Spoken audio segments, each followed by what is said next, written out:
Morning, everybody. I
Os tipos de transportes. Somos líderes no mercado brasileiro de autopeças e atendemos aos padrões globais de qualidade. As principais montadoras de veículos comerciais são atendidas pelas nossas empresas, com componentes ligados à suspensão e rodagem, freios e acoplamentos. Nossos produtos são utilizados especialmente em caminhões, ônibus, máquinas agrícolas e semi-reboques. Como uma das 10 machinery maiores and fabricantes de semi-trailers, with implementos one of the 10 rodoviários do mundo, nos biggest dedicamos a oferecer as manufacturers melhores of soluções para atender trailers. as We necessidades offer do the best mercado e fortalecer a solutions logística por onde for the passamos. market and to strengthen Nossos the logistics semi-reboques where desempenham um papel we are. Our semi-trailers, they are essential for the transportation of cargo in major scale, pushing the economy and generating more profitability to the transport, to the carriers. Our diversification of businesses, we are present in many segments. We have a strong global presence. We deliver friction materials, components of suspension and stereo, and light vehicles that together they are a aftermarket of auto parts. We have a complete ecosystem offering financial and digital services such as fleet, insurance, assistance, and consortiums that will make people's lives easier. We are restless. Innovation is the way we can see opportunity. We invest in the development of new products and technologies that are disruptive, connected to the mega trends of mobility. We reach a record number of patents. We are one of the most innovative companies in Brazil. The future is already a reality here with solutions in electromobility, with our auxiliary powertrain and autonomous technology, and we collaborate with the composition in products with nanotechnology.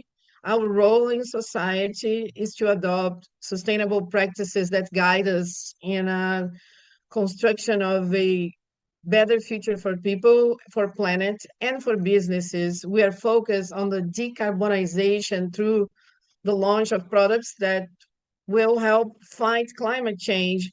This is all possible because we count on with the help and education of thousands of people that keep alive our commitment to build a tomorrow that's more global. We offer products and services that carry innovation, technology, and quality wherever they go, acting with ethics and responsible way. We grow quickly towards the future we would like to be. Randoncorp building tomorrow. Good morning, everybody, and welcome to Randoncorp Day 2025. My name is Caroline. I'm a specialist in investor relations in the company, and I'm very happy to be here for this event that we prepared for all and our executive board. It's very important to count with your presence again with a partnership with APMAC. It happens hybrid, and we have people here presentially in São Paulo and online. And all of you that are watching via the Randoncorp channel on YouTube. And for the accessibility and the diversity, the event counts with simultaneous translation into English and Libra interpretation. Today is a day dedicated to transparency, connection, and to listen people and help to foster richness before presenting today's agenda. I'd like to say that the information bring here in this event, they are related to future events and they depend on circumstances that may or may not occur. I'd like also to say that this event is being recorded and that will be made available in our investor relations website and a YouTube channel, Randoncorp One. And today in São Paulo here, we are very happy that we don't have everybody. We are here now in the south of Brazil because it's really cold in our city. In Caxias do Sul, it's -2 degrees today. So this is why we are doing this event here in São Paulo. We are very happy about it. Going through our agenda, we are going to start with the message of the president, Daniel Randon. And then afterwards, Sergio Carvalho will present our core business, which is aftermarket. And then we're going to have Anderson Pontalti, the EVP International and CEO Motion Control, and Ricardo Escobosa, the EVP International and CEO Auto Parts. They will present Randoncorp in transformation. After that, we are going to have the Q&A session that will be moderated by the IR and Corporate Finance Director, Esteban Angeletti. After this block, we're going to have a little break, and afterwards, we are going to have Sergio Carvalho and Ricardo to present Preparing for a New Cycle in the OEM. They will share with us how they are preparing this vertical to resume the market. And then finally, in the last panel of the day, we're going to have Paulo Prinolato, the EVP, CFO, and IRO of Marco Polo, that will talk about how we will reduce our leverage within this scenario and in this context we are living now. Afterwards, we are going to have a Q&A session, this time moderated by Davi Basichetti, our IR and Corporate Finance Manager. And the final message to deliver the APMEC seal certificate, we are going to have Daniel Randon and Ricardo Tadeu Martins, the president of APMEC. So now I'm going to explain the dynamics of the Q&A. All of you that are here, you have a QR code on your name tags, and you are going to scan that and write your name to indicate that you want to ask a question. The people online will scan the same QR code that will show up on the screen. Let's see if I have anything else to say. Another thing is you must indicate your participation throughout the panel so we can organize the final moments better. And if we cannot answer all the questions, we have open channels with our IR team. And now, for the official opening of our event, I'm going to call Daniel Randon to the floor. He is the VP of Randoncorp. Welcome, Daniel. Thank you, Carol. Good morning, everybody. I would like to thank your presence and everybody else that's online. Davi Randon, the president of the board, is also present. The COMEX, Sergio Carvalho, our CEO, Anderson Pontalti, Paulo, and Ricardo, and all our IR colleagues from Randoncorp, especially investors, journalists, and our fiscal counselors, advisors. So we are really proud of being here again to talk about Randoncorp inside APMEC. I would like to thank Ricardo Martins, the president of APMEC. Randoncorp is good to highlight. We have over 76 years of history. My father and my uncle, they had like a little workshop. They would repair semi-trailers, auto parts, and that's the beginning of the story. And today we have 5 main business verticals, and we are present in over 125 countries. And we have 19 employees, our protagonists. We are very proud of it. It's a company that has been working with governance since the 70s. We are public held company. This is why we are one of the multinationals in Brazil with global presence, one of the biggest players in the automotive market, a pioneer in the development of technologies for mobility. We are leaders in our businesses in America. We have strong brands that are recognized, and we work with synergies and opportunities for businesses. This is our map. This is where we are. In the past years, through Greenfield and M&As, we increased our businesses with 34 industrial units, 9 commercial offices, 28 distribution centers, 9 solution companies to offer services, and 3 areas of R&D where We have created innovations and disruptive technologies. As we mentioned before, the five verticals, especially in the capital markets, important to reinforce these businesses that Randoncorp has got today, especially the auto parts, the semi-trailers, the rail.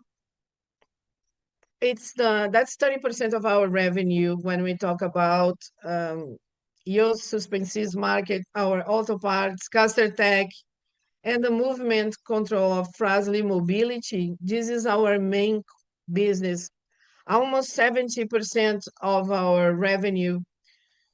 This shows a major change in our past years. And then Sergio is going to talk about it later. We can have less volatility in our revenue and grow more and more, bringing important areas, financial solutions and services.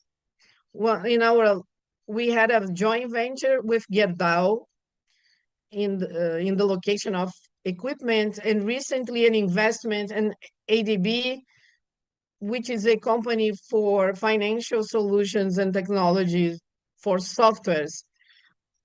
Only in this company, we have a squad with 25 people working in AI, and it's a company that works for Random. And its revenue, it's 80% of its revenue, it's other businesses. So Randoncorp, through advanced technologies with opportunities of new businesses, gives us a very important portfolio.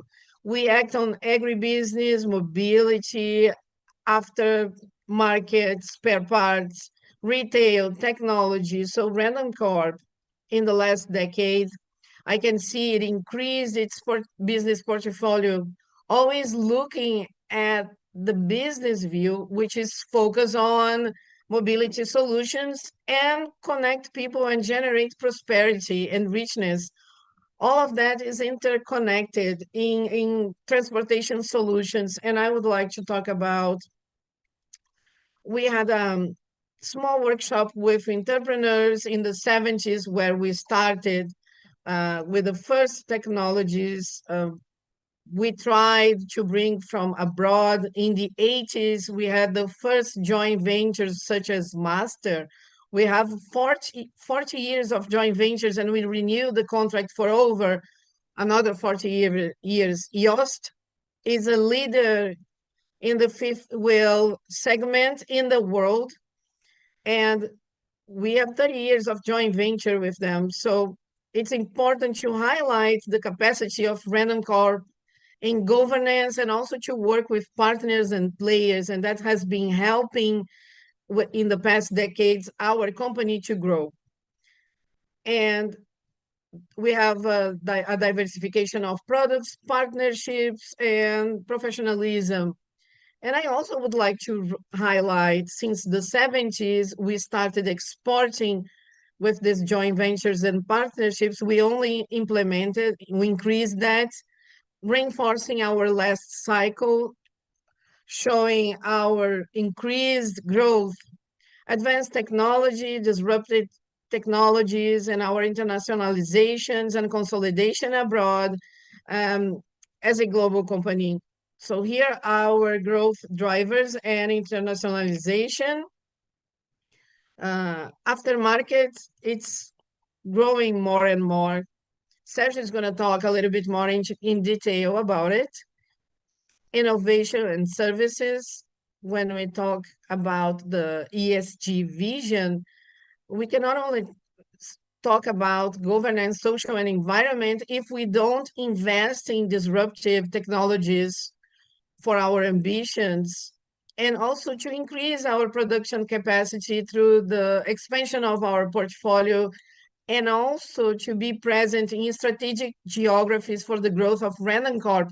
When we look at our history in the past 10 years, we grew a lot. We had a 3 billion revenue in 2015 and 12 billion in 2024. We are trying to grow a bit with important margins that will make our business more sustainable through M&As and such as greenfield and investment in other businesses.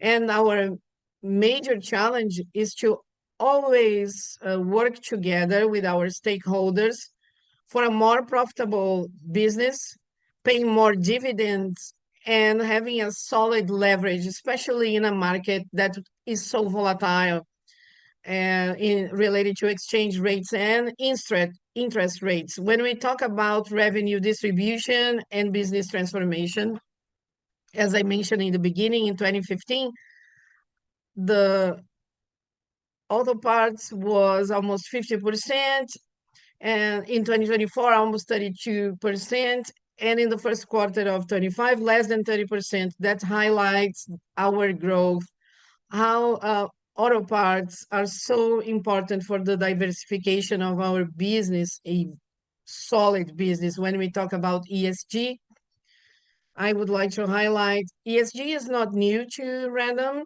It's since the 70s. We are a public held company. We have joint ventures and partnerships with important companies. When we talk about the social side of our business, we have over 40 years the project social actions and environment.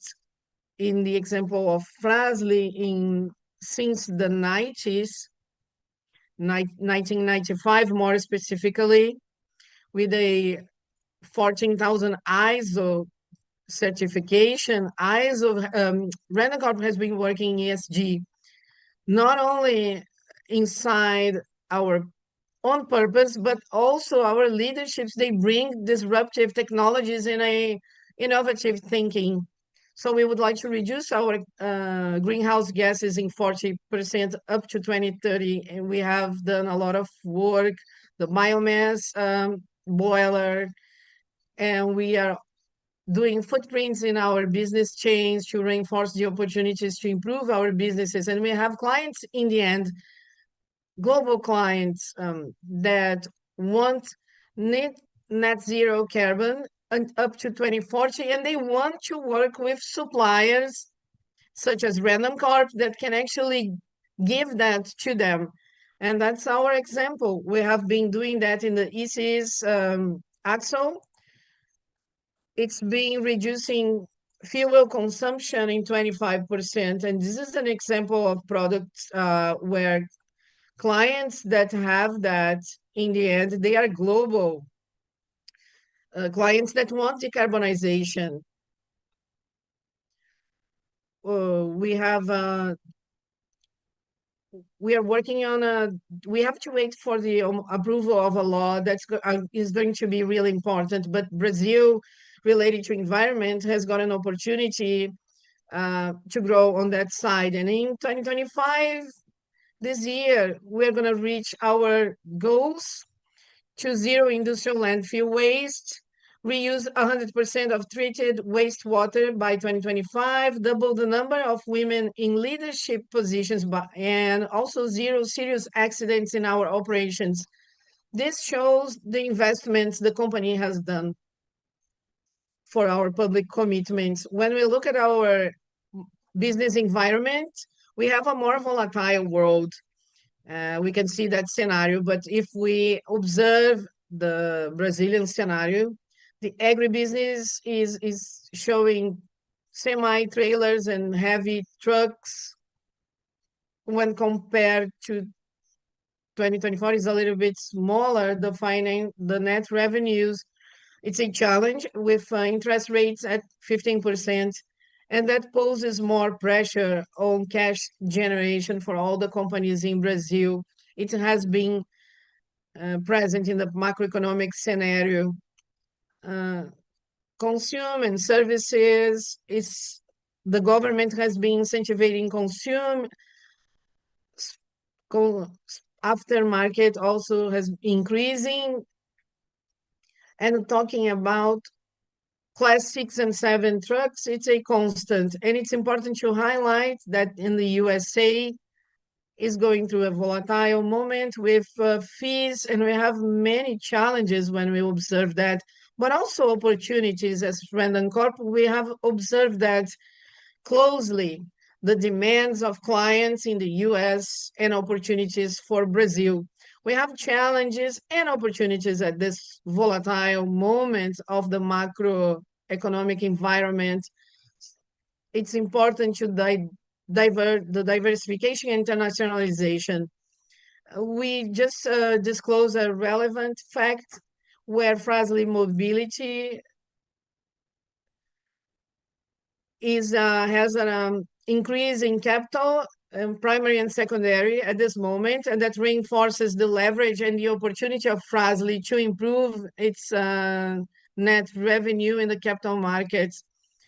There is an operational restitution work that we have been doing, reducing opportunities to look inside our company and spot opportunities, uh, especially in medium and long term, with capital return and equity, new acquisitions. Randoncorp has been showing to be efficient in the integration of new businesses, acquisitions, and synergies.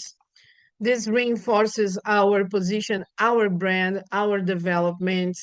So, for business environment, even though we are in a volatile market, we are reinforcing our leadership, our positioning, our brand with the clients and stakeholders. This is why it's so important for us to be present at this Randoncorp Day talking about random and making ourselves available for question and answers in the end. So I would like to thank you again for your presence, and I'll give the word to Sérgio Carvalho, the CEO of Randoncorp.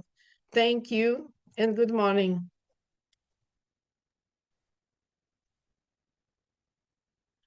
Thank you, Danielle, for your message. So now we're going to look at the first panel of our day, which is our main business, replacement, along with our CEO, Sérgio Carvalho.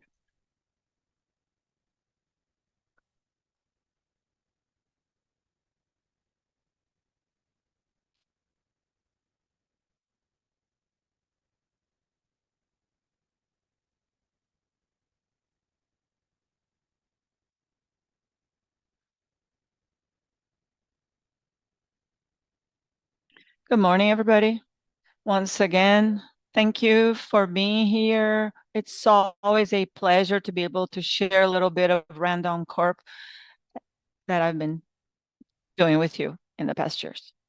So now I'm going to talk about a transformation that started many years ago that is really important for the future of our company. We're going to talk about our main business, which is the sector of replacement.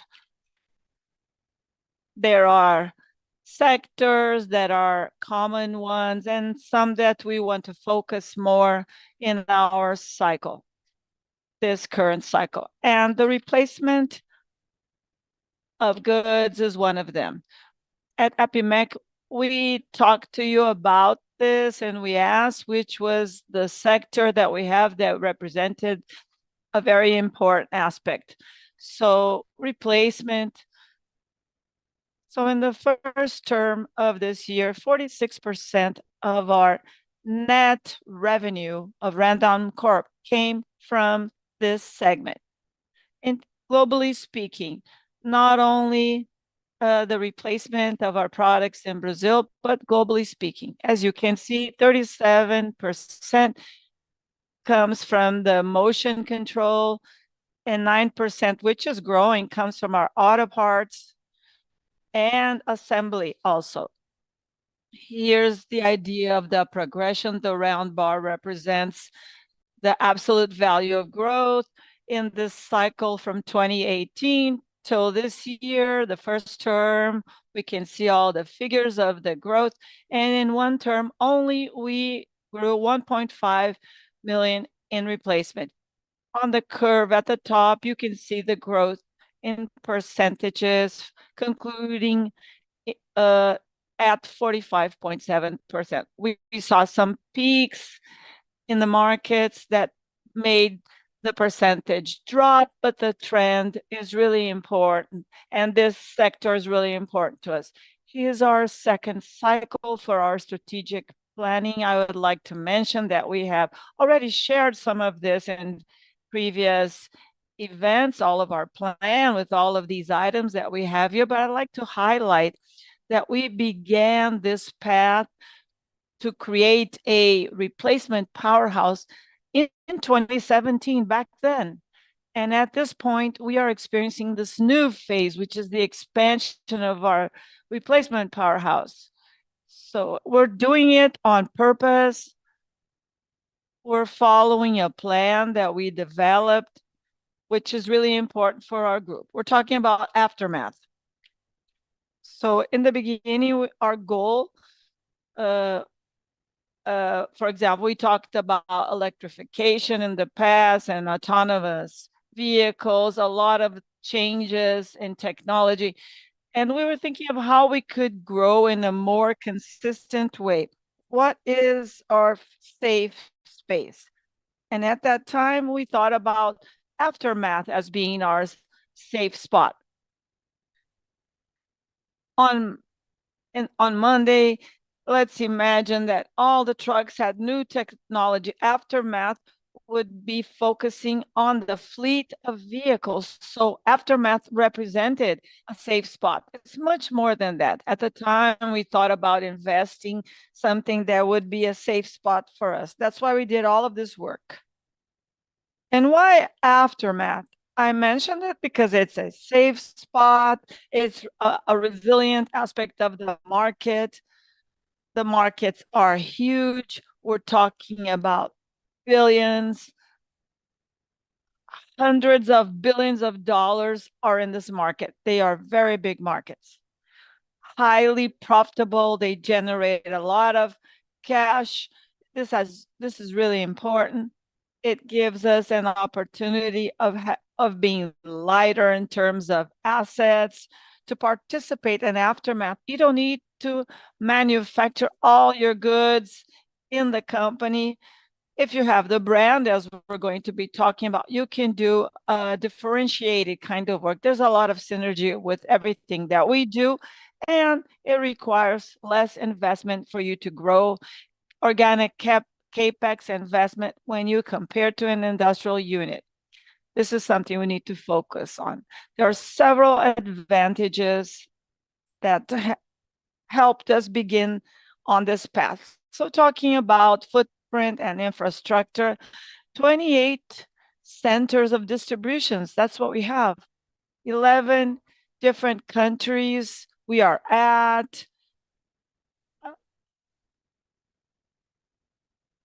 We are not used to talking about this, but I think it's important to talk about this, the metrics of this sector, thinking of a company that talks about aftermath language. So the positions of storage, the amount of structure that you have, this is a huge number, 127,000 storage positions, 128 square meters of total area. There are other important things to mention here. I'd like to share a little bit more, which are the dynamics, what's important in these sectors or segments. In the light line, there's something clear in its characteristic.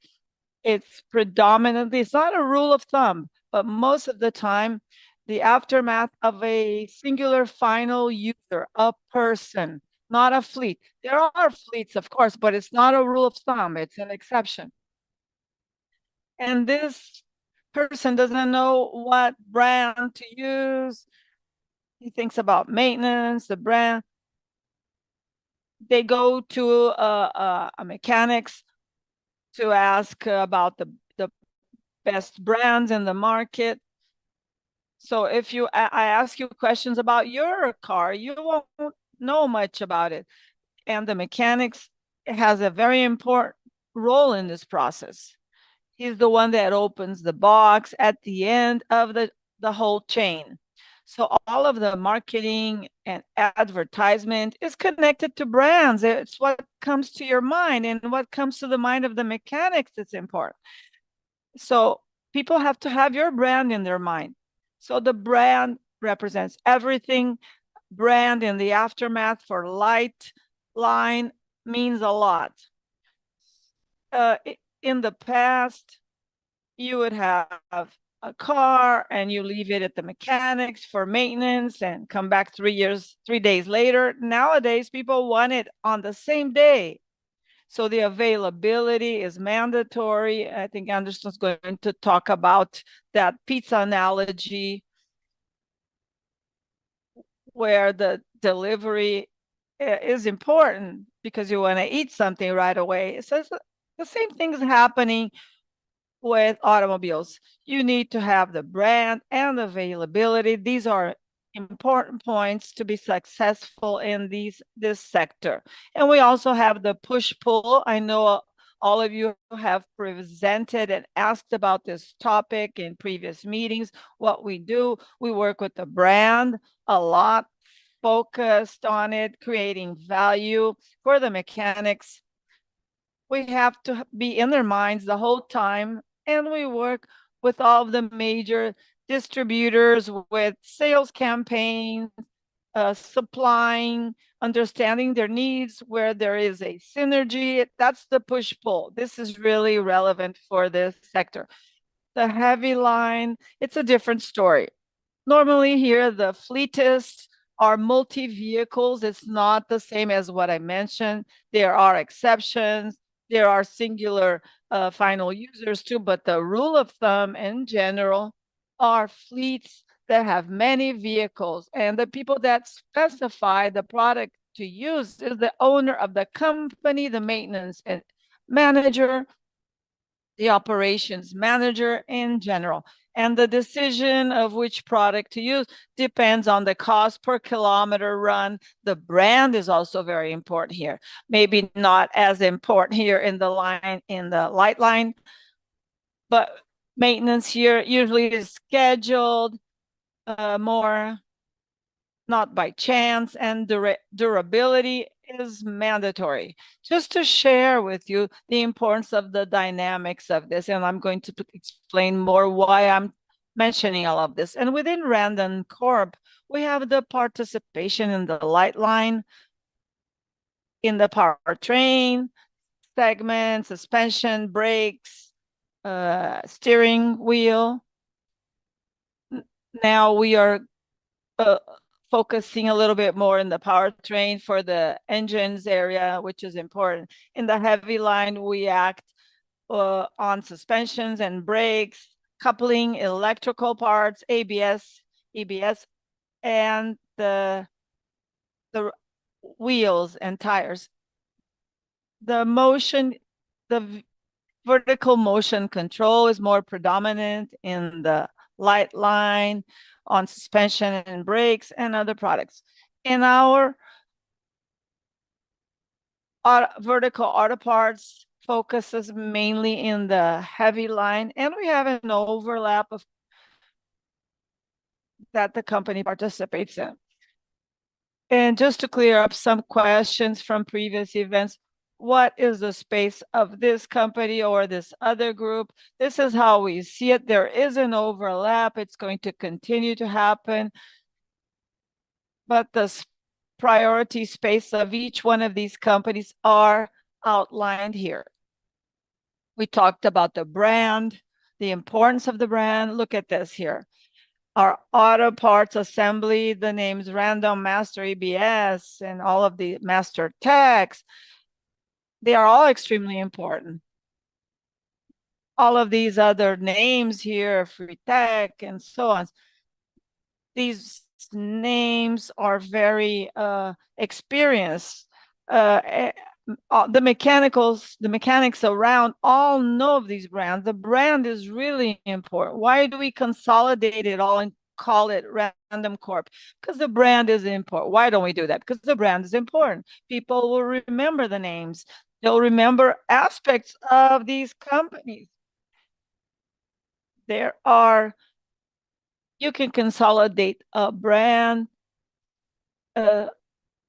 So aftermath is important to keep the brand in the minds of the mechanics. This takes a long time for people to connect and create a relationship with their suppliers. This is also one of the reasons of our success, the way we work with these names. Anderson always says about the importance of having a connection of the final user. Anderson repeats that a lot, where the brand is the key to it all. It's not only the brand, you have to create value for our users. And Auto Experts to us has been an excellent experience in the sense of us focusing on creating value for our clients. As you create value, you are feeding the importance of the brand in their minds, and at the same time, you are doing your partnership side of things, creating loyalty and increasing loyalty. So the Auto Exports began with an electronic parts catalog, and it evolved to create value more and more and specify technical products. And to specify technical products is much more complex than buying clothing on the internet. You have to find different parts for the same vehicle, and there are several different products available. And sometimes you can make a mistake, and the Auto Experts helps you through the signs where to find the parts, and there are several other attributes in the sense of creating value and facilitating the experience and the journey of the client. We believe in the aftermath so much. We're investing a lot on it, and I'd like to show you a video to show you a little bit of this path. In May, we had 1 million access in the Auto Experts portal. I don't know if it's the software or the package that is considered the best in this segment. I don't know. I don't know of others. I can't compare, but I am sure it's one of the best that is out there in the market. So I'd like to show you a quick video so we can talk a little bit about Auto Experts, the services platform that speeds up your businesses. Welcome to Auto Experts, a platform created to make the distributor's life easier. Auto centers, mechanics, workshops. Here you find functionalities that transform your routine. Type the license plate of your vehicle and find the auto parts that are available. Where to find the products in the nearest sales points. Download these in PDF, all of these catalogs. And Club Experts is the best product in the aftermarket. Training and technical visits. Speed up your results. Rebate. Part of your purchases is turned into money for your business. The more you purchase, the more you get. Close to the factories. Have access to technical and commercial informations directly with the manufacturers. Financial services, get credit to invest on parts, and also the expansion of your store. Auto Experts, the platform that speeds up your business. Access Auto Experts or download our app in App Store or Google Play.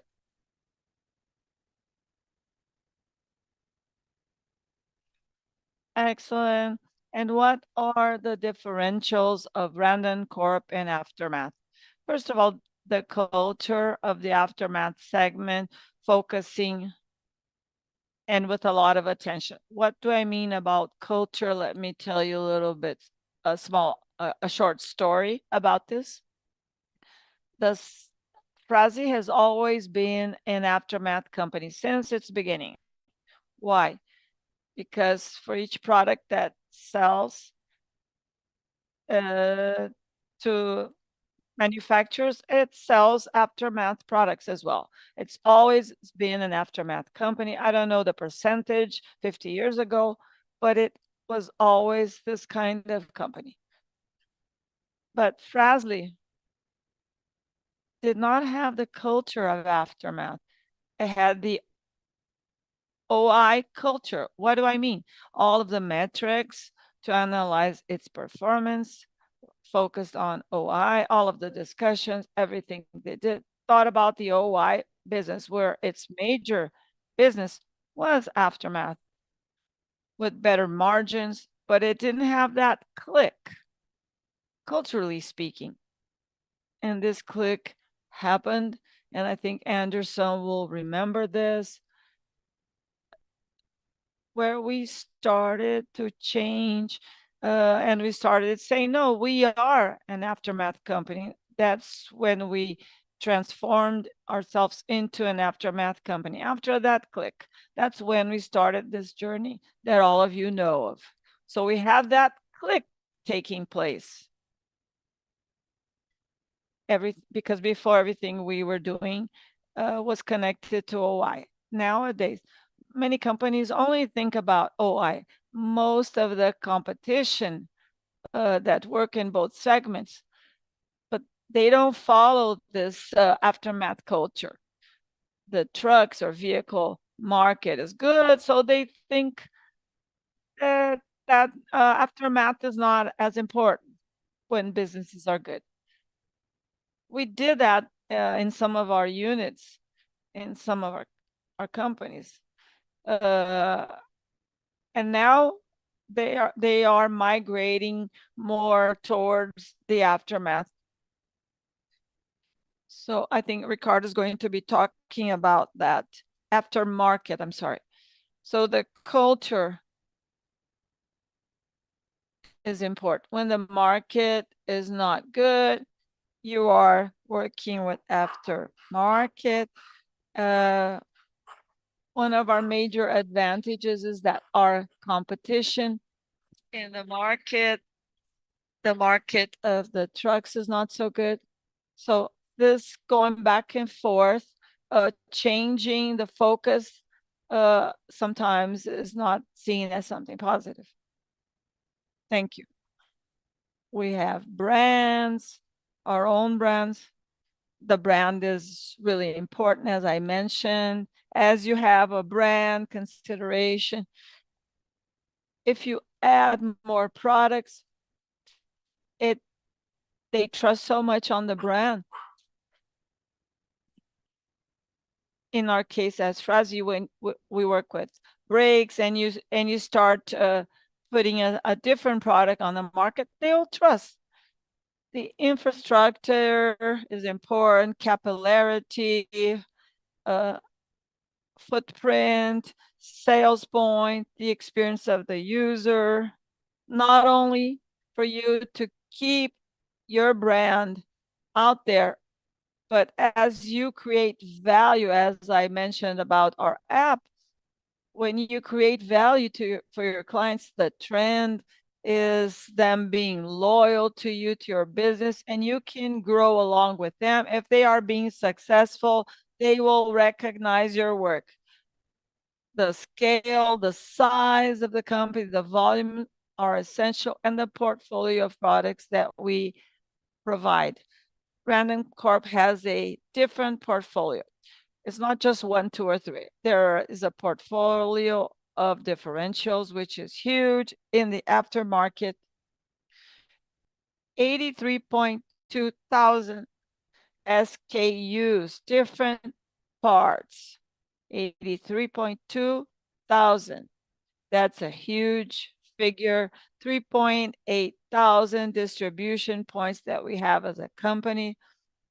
This gives us a capillarity that is envied, that made us our major aftermarket player in Latin America. If you think about big names, big companies, you can think that Randoncorp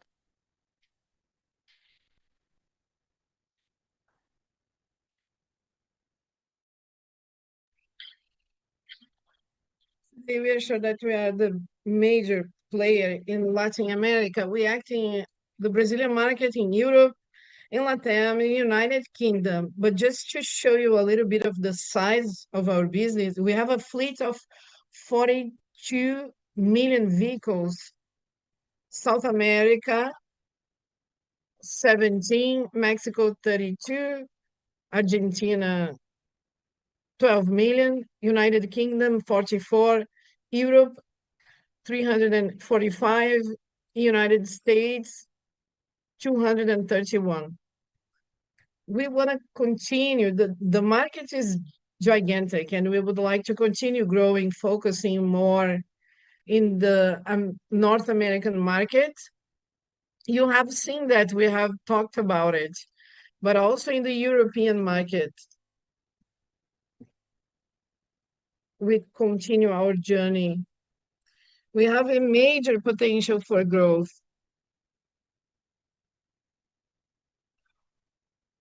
We have, sorry, it's breaking.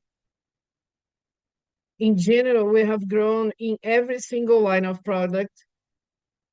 All of them have had a lot of progress. So we have more space to expand our portfolio. As I mentioned once, in a specific geography, if you have a brand that's respected and well-known, if you add more products to that brand, it's easy. It's not hard to sell. It's part of our plan.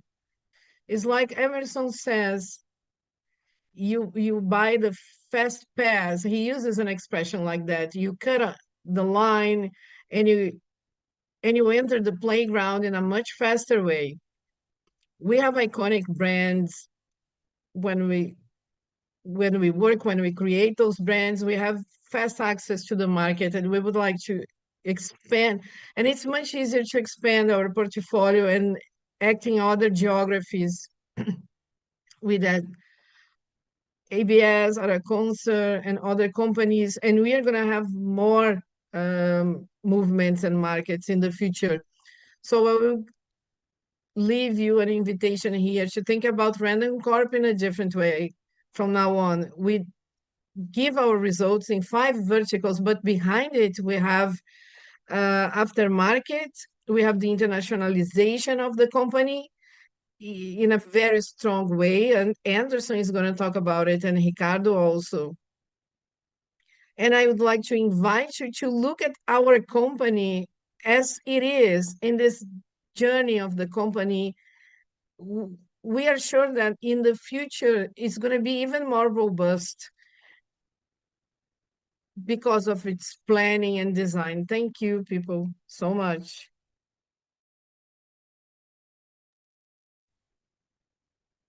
Thank you, Sergio.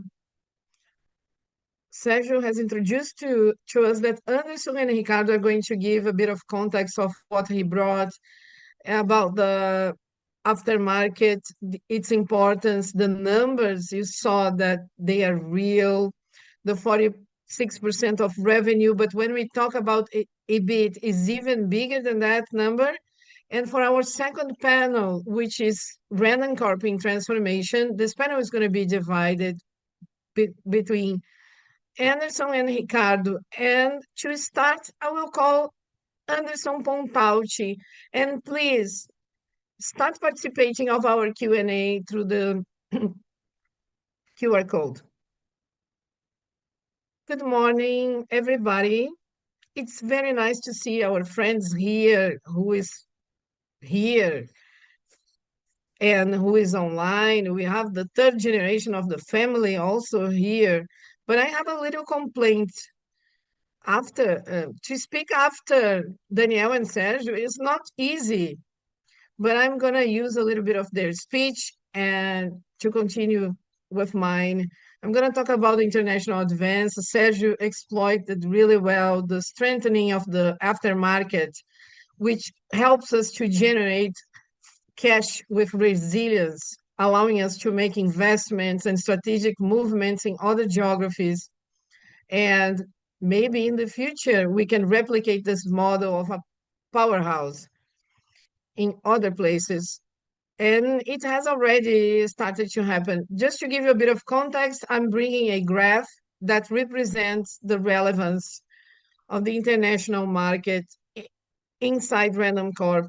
This year, 33% of our revenue comes from abroad. It's being designed by the company. Above all, after 2015, we have acquisitions that were relevant in the Brazilian market. We have market share gains and businesses in the Brazilian market that are very positive, but brought a dependence of this market. And during the cycles of planning before, we wanted to advance in new geographies abroad via Fras-le Mobility and also via Randoncorp and all its business verticals. We used to have in 2015, because of two reasons. We had a important international presence because of Nakata Fremax were not incorporated in those numbers. And we have a recession in the market. The market wasn't so good. So that was a non-typical situation. But the structure is shown here. It can be 30, it can be 35, around here. It depends on the dynamics of market. And it has been designed, created, and we deliver that in 2025. So you can have an idea of the evolution of the countries and geographies that we are. We can see that the North America is very important now. You can see the size of the market in Europe also. These are markets where our foreign revenue is important. Central America and South America are a little bit smaller. They represent a little bit less now. And when we say that we want a more mature market, we are proving that. So 2025 is already a check in our strategy. Now talking about the cases of internationalization. First, we have Hercules. We acquired this company not long than 2 years ago, or about 2 years ago.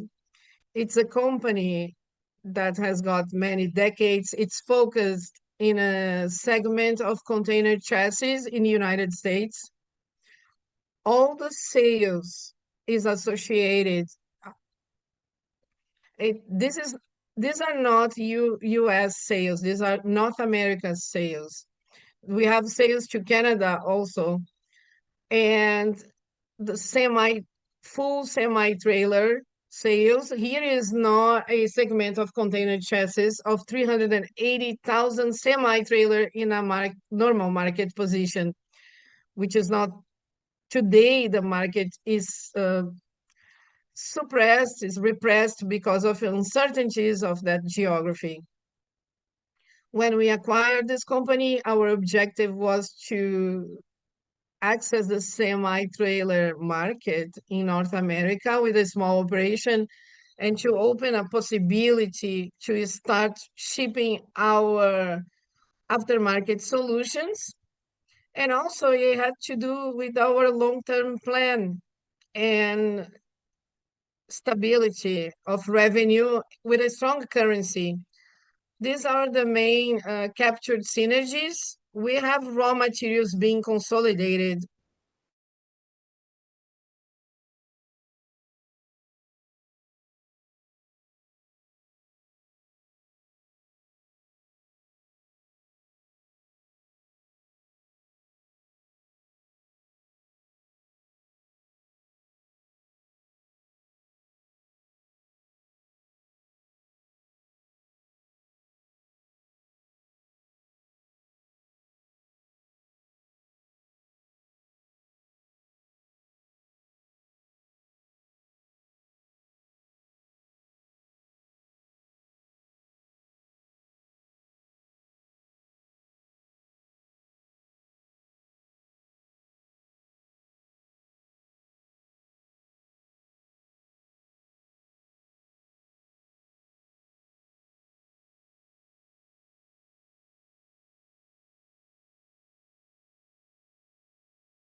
we expect to sell at least symbolically, at least in a tryout, 10 products of that part. The next step is the forest market, which has a similar base of container chassis with axes that go up and down.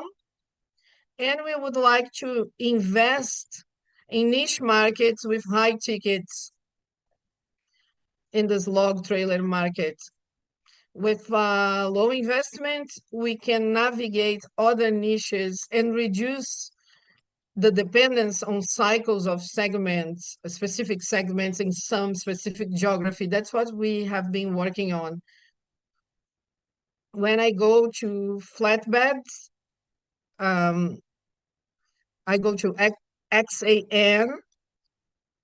It's a company with 209 with 70 employees. 80% is OEM, and the other part are parts for maintenance and repair, renovation of products. Here we have a model of synergy that's more important. The model we have in Brazil of aftermarket helping us at Random starts to be developed in that geography. We focus in trailers market, not only container chassis. We start to navigate other potential products, for example, cargo,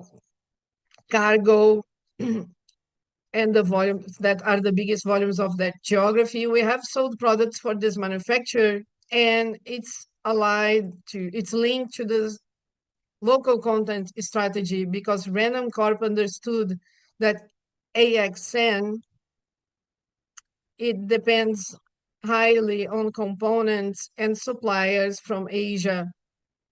And we are doing exactly, we acquired this company to do this transformation. We started to supply logs welded from suspensees to this operation.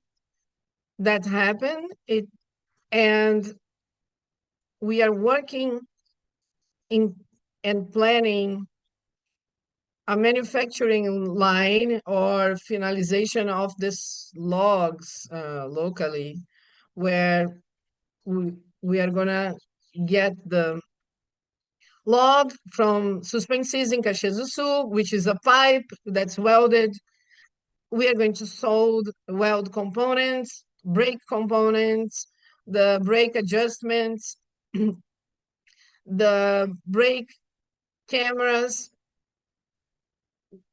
We are going to weld and paint locally, increasing local content and reducing our need of work capital, and being able to be close to the demands of the market and being able to answer these demands more quickly. So these are the synergies that reflect that. And from that onwards, we devolve drums, cubes, axles, supports. We start to navigate the aftermarket for the heavy duty line with the AXN. And we understand that's a very important platform. Up to now, if you remember, we acquired that with a combined amount of inventory. So we have a sales plan to renew that inventory. In this 90 days that Trump allowed imports with smaller rates, we know that's not certain, but that guarantee a supply until the end of the year. And we will have ready investments allocated up to January next year. So you have an idea of the products, because it's all new to us.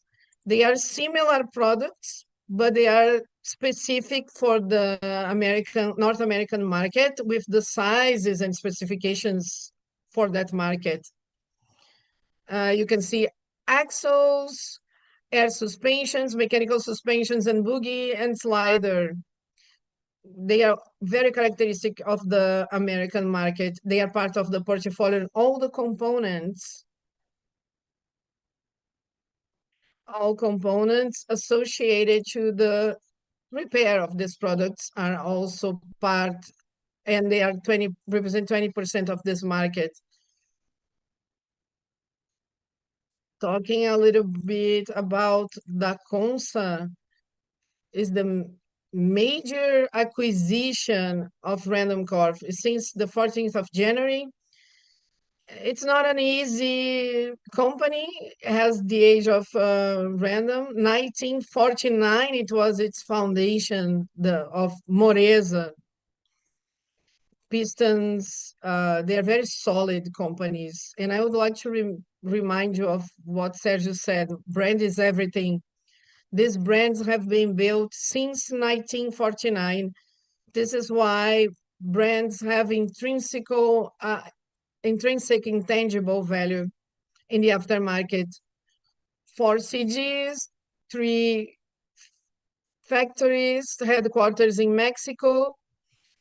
90% of the sales are linked to the Mexican market, 5% North American market, and the rest connected to the Latin America.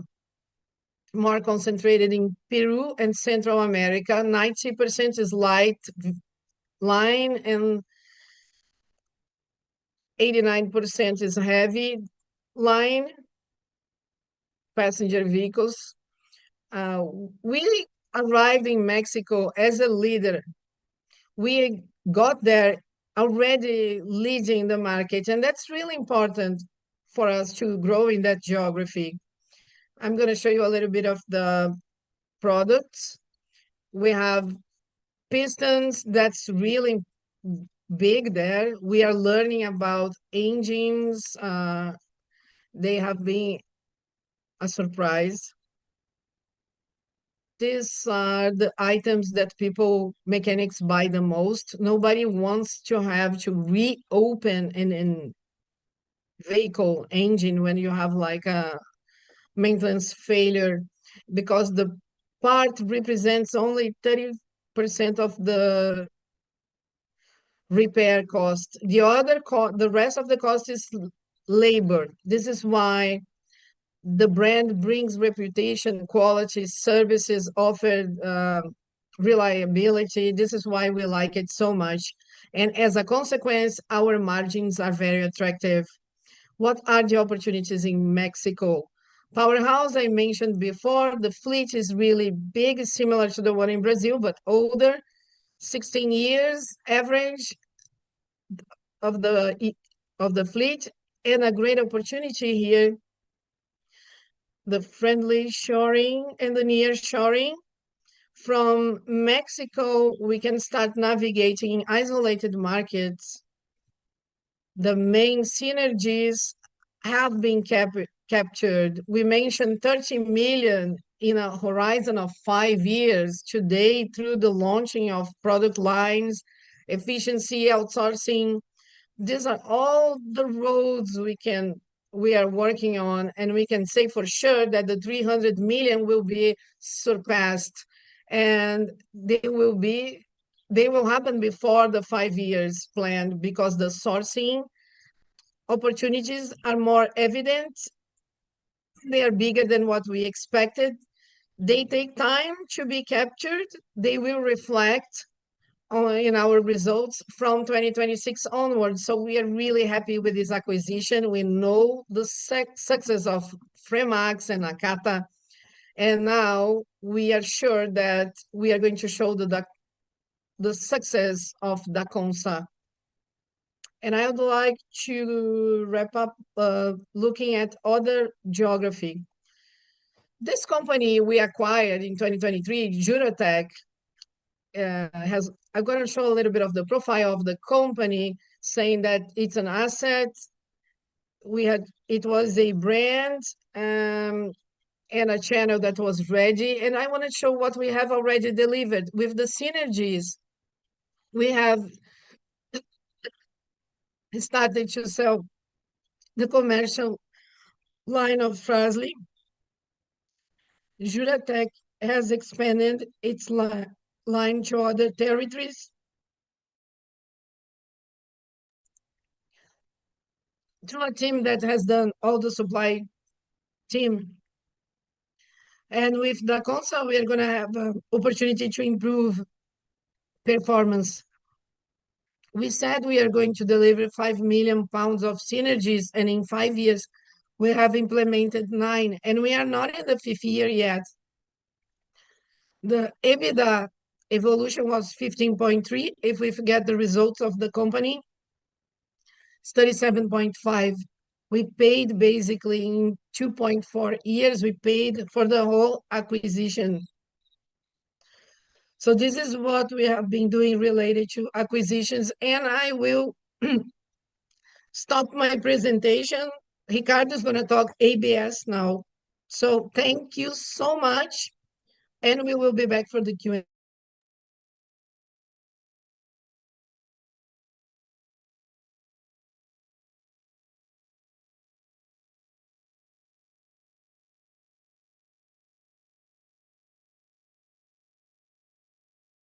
Synergy. So a combination of everything that we saw in terms of success. And to continue with this success story, I'm going to call Ricardo Cobosa, who's our auto parts CEO and our vice president for Latin America. He's going to talk about this a little bit more. Welcome, Ricardo.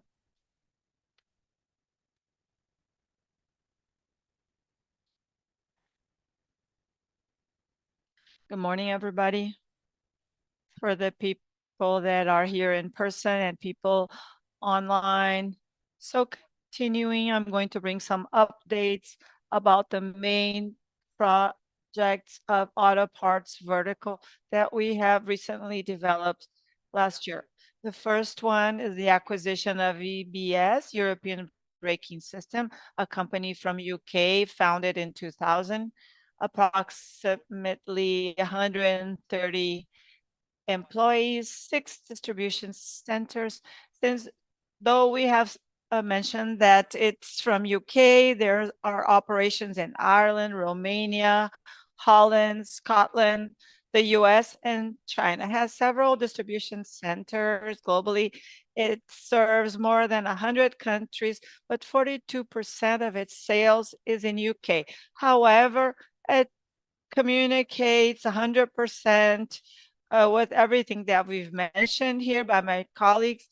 All of these sales, we are transforming them in actions accomplished in the aftermarket and strong currency. 98%, almost all of its sales is connected to Europe and strong currencies. And it has more than 35 SKUs. It was acquired by Master, our joint venture, and to have a comparison basis, Masters in the local market has 1,000 SKUs. So a brakes company that has more than 35,000 SKUs has been acquired, and I'm going to explain more. It's the first M&A, an international one on auto parts. And another important point that's providing synergy with our other activities is related to e-commerce. They have a very strong e-commerce in UK where more than 35% of its sales happens there, and it provides more business possibilities for Latin America. The items that have been mentioned, a long-term wise relationship capability, a strong brand in Europe that brings robustness of the European braking system by Masters. Talking about the strategy of this acquisition, before this acquisition, the sales channels that auto parts vertical actuated, it was by Randoncorp or others. Now the auto parts vertical is more international, has more resilience, and diversified its sales channels, with EBS now working in Europe. It will highlight its several distribution points, 1,000. Now it's going to be 5,000 distribution points, adding up. From Master is the leader in the national market of brakes system, mainly wheel brakes that goes on the trucks, the bus, the semi-trailers, the axle of the brake system. It has 70% of market share. The other 30% is in-house of the OEMs, or else it would have even a larger market share. The introduction of EBS in Masters portfolios expands the geography of Masters, where it's acting, where it's working, and also expands the product portfolio for EBS's market in Europe as well as in Latin American's market. The brake system has several parts, compressed air for pneumatic, and several valves. And when you step on the brake, you actuate the commercial brakes which Master possesses. So it expands this whole system. It works with clutch system, stability, electronic systems, all of that expands a lot our business. The main captured synergies here, access to a new geography through Master's line, an additional portfolio through Master Flex, which is a second line of Master Focus and aftermarket. It increases the lines, the supply base. Last week, for example, I was in China with EBS guys and the Masters guys, and they have suppliers that work through Masters or EBS. When we got there, adding both capacities, we understood that there were some suppliers in China that 50% of their production was destined for both of them. So now our volume is worth gold in the Chinese market. Everybody wants to supply, and they do a lot of robust activities so we can expand our businesses, have better commercial opportunities. All of this is connected to the ESG topic because you take the part that's in the field, you clean it, you do the repairs, and then take it back out into the field so you have less raw material and power consumption, and that communicates with the ESG topic. This is a new product that Masters is able to start working with here in Latin America. Experience and aftermarket, and one of the activities I mentioned about last week is to increase 30% the warehouse that we have in China to serve the markets, because everything goes through Manchester, then goes to Holland. Now we're able to provide and supply in China and also in Latin America. As I mentioned in the beginning, e-commerce is essential. And one of the main things of EBS is this acquisition that's providing synergies for Masters, which is the next day delivery. In 24 hours, it delivers in all of Europe the needs that our fleets need. And this learning opportunity is being brought here to our auto parts vertical. More than 30% of increase in revenue with e-commerce. More than 70% of the people that use e-commerce come back for a new purchase, and the amount of number of orders is huge.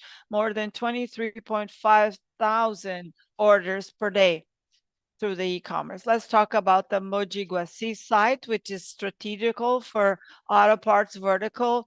It's very close to our main clients, the OEMs and the aftermarket. We have the possibility of expansion. We only use 30,000 square meters of built area. We can save a lot of area in this area. So this provides an expansion possibility. Climate changes, they are happening. A year ago, look at what happened in our state. This geographical diversification to be able to be there for our clients is essential. That's why we are investing in the Mogi Guaçu site. The climate change is a reality in our market. High automation level factories. I'm going to talk more about that, and the capture of synergies with other units, optimizing fixed costs through a more integrated site within Mogi Guaçu. Talking about Castertech Mogi Guaçu, there's a growth of 20,000 ton per year in Castertech's capacity of molten iron. We did the SOP of this unit in June of last year. We started producing 1,000 drums per month, and we increased a lot. Now we're doing 300,000 per year. Our focus is 18,000, adding up to 200,000 tons, 200,000 drums per year. Potential for exports to the US, as Anderson mentioned, several tariffs for exportation. That opens an important window for us. A lot of people are seeking us and ESM to be able to supply for the North American market. These tariffs are barriers for the Chinese suppliers, and one of the major players in the American market went bankrupt, and that provided an opportunity for us to provide brakes, drums to the market. Talking about the state of art in the production of brake drums, the same brake drum that we produce in Caxias do Sul, we have 50,000 people working to produce that. In the Mogi Guaçu unit, per shift, we only use 13 people for that. It's an amazing automation that we have in this line.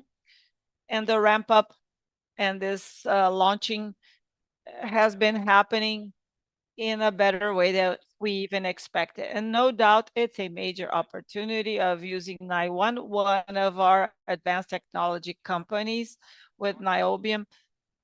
It provides more resistance, reduction of mass, and a better competitiveness to reach the market spaces and to improve the line that we have within Mogi Guaçu. Talking about Castertech, and in Dayatuba, we have a 10,000 ton per year capacity where it produces components for agricultural machines, Caterpillar, John Deere, and also construction machine. And also smaller machines where we make the supports. Frasley companies buy from it, and other companies. There are smaller companies to produce supports for the brake system and suspension system. We have Castertech in Mogi Guaçu starting with 22,000 tons per year, and can double there in this location, and the Castertech Matrix with a higher capacity for producing 50,000 tons per year.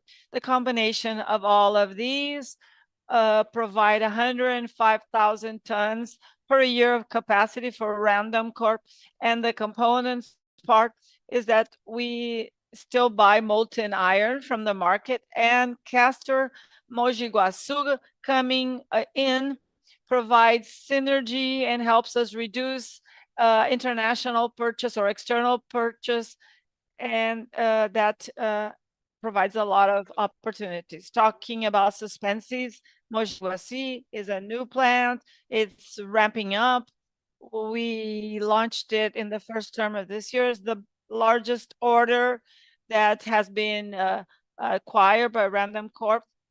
It's 7 billion reais in 10 years. It's a diversification of products. We increase the size of our pie, and suspensions also increase its potential market, working with front axles in commercial vehicles. So all of the commercial vehicles will be machined and assembled here.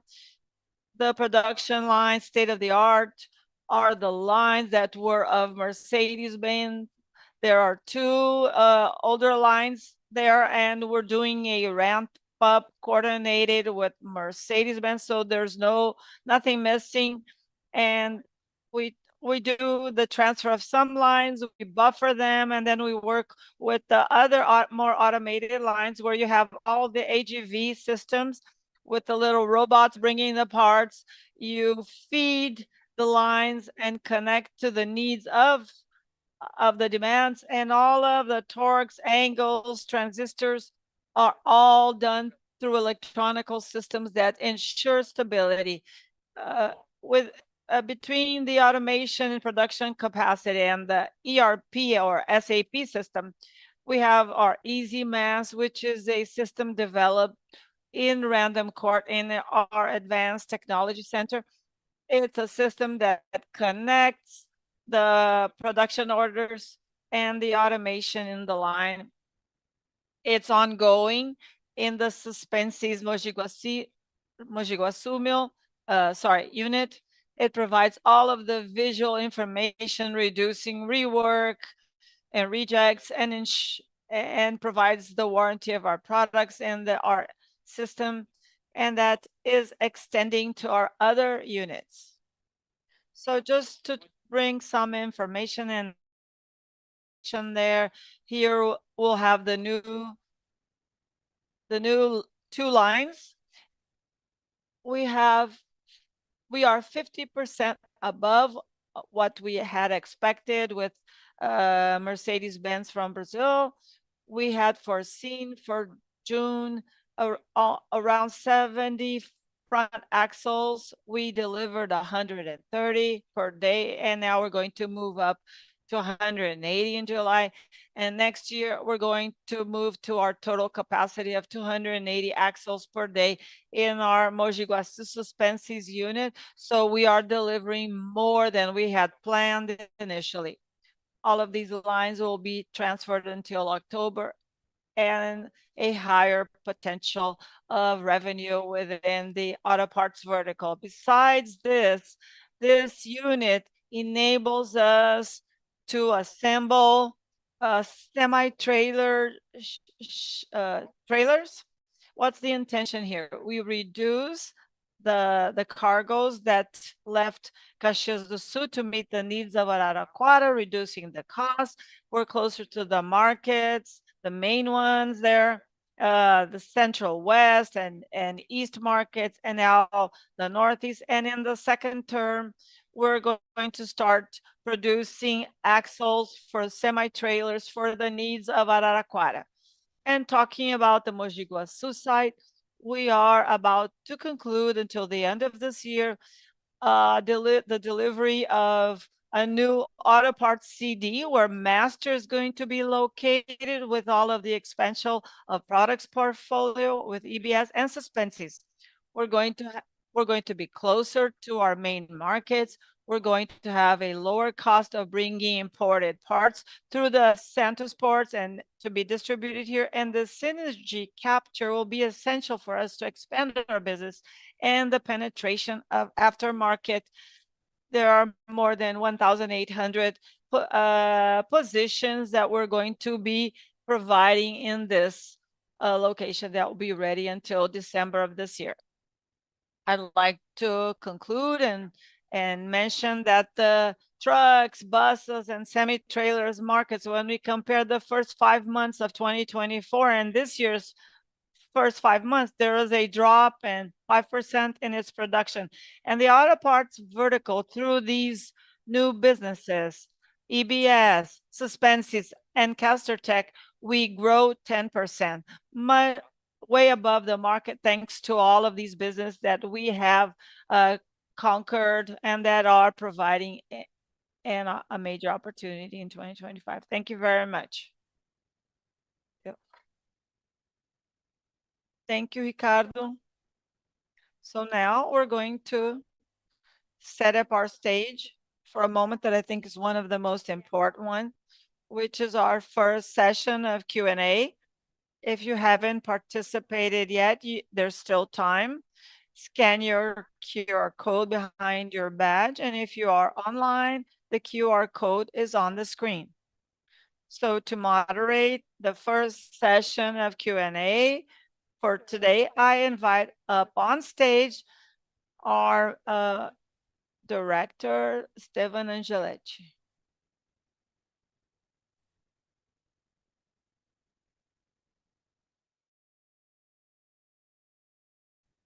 I also invite Sérgio Carvalho, Anderson Potavich, Pontalti and Ricardo Escobosa to come back to the floor.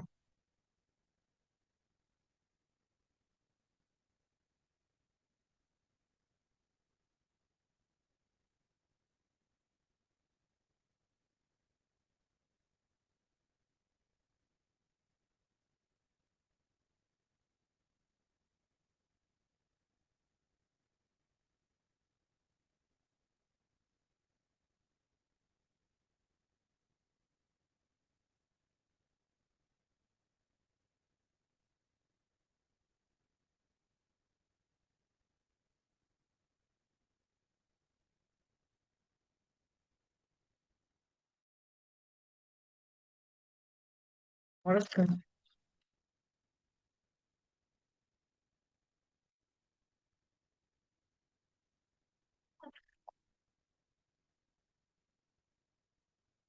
Revise twice that number, 46%.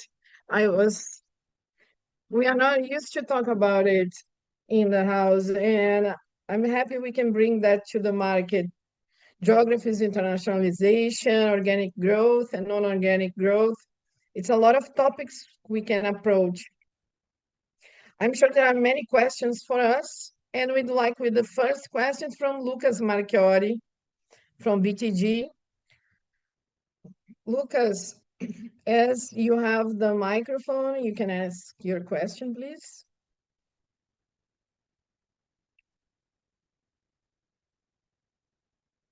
Thank you, people. It's good to see you. About the CONSA, I have a question. And this transformation for the group, for Frasley, I would like to exploit two major points. If you can explain how the distribution channel works in Mexico. We know that's a strength from Frasley. Who are the main distributors? Can you bring a contract from USA to distribute in Mexico? What's the buildup of the Mexico channel?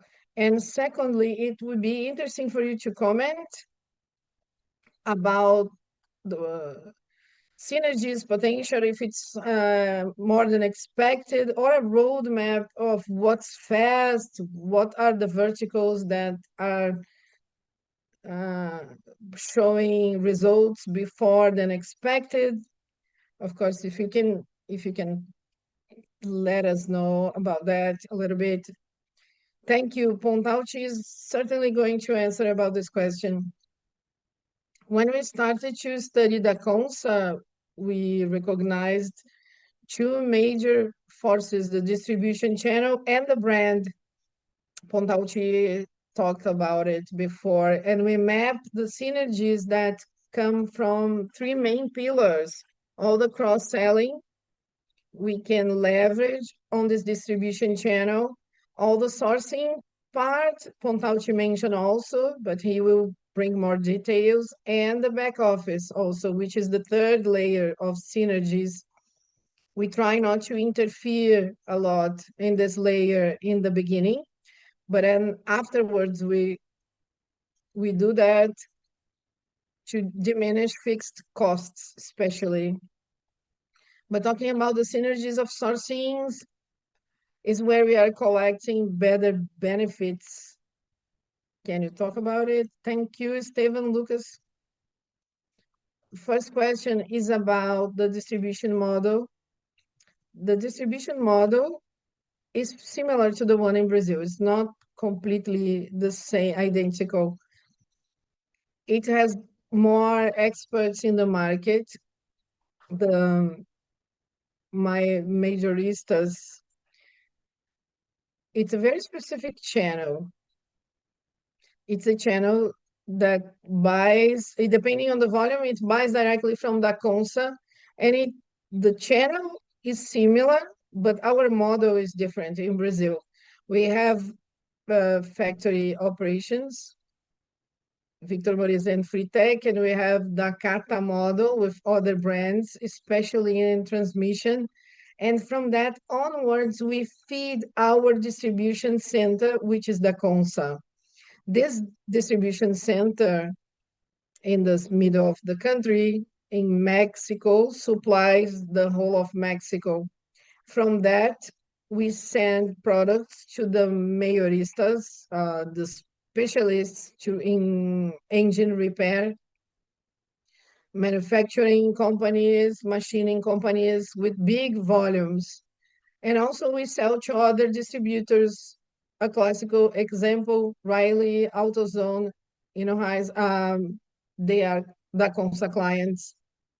So it's a hybrid model because of its characteristic of aftermarket. They are experts in brakes. They know drums, pads, cables.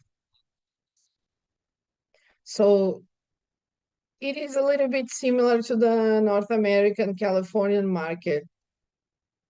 Talking about synergies now, when we designed 300 million, we expected that from coming from product expansion, sales expansions, and we say that the expectations change, not because of the cross-selling, but because of outsourcing. And giving you a few numbers, we are working with three fast sources. Powertrain, I've got this portfolio together with Nakata.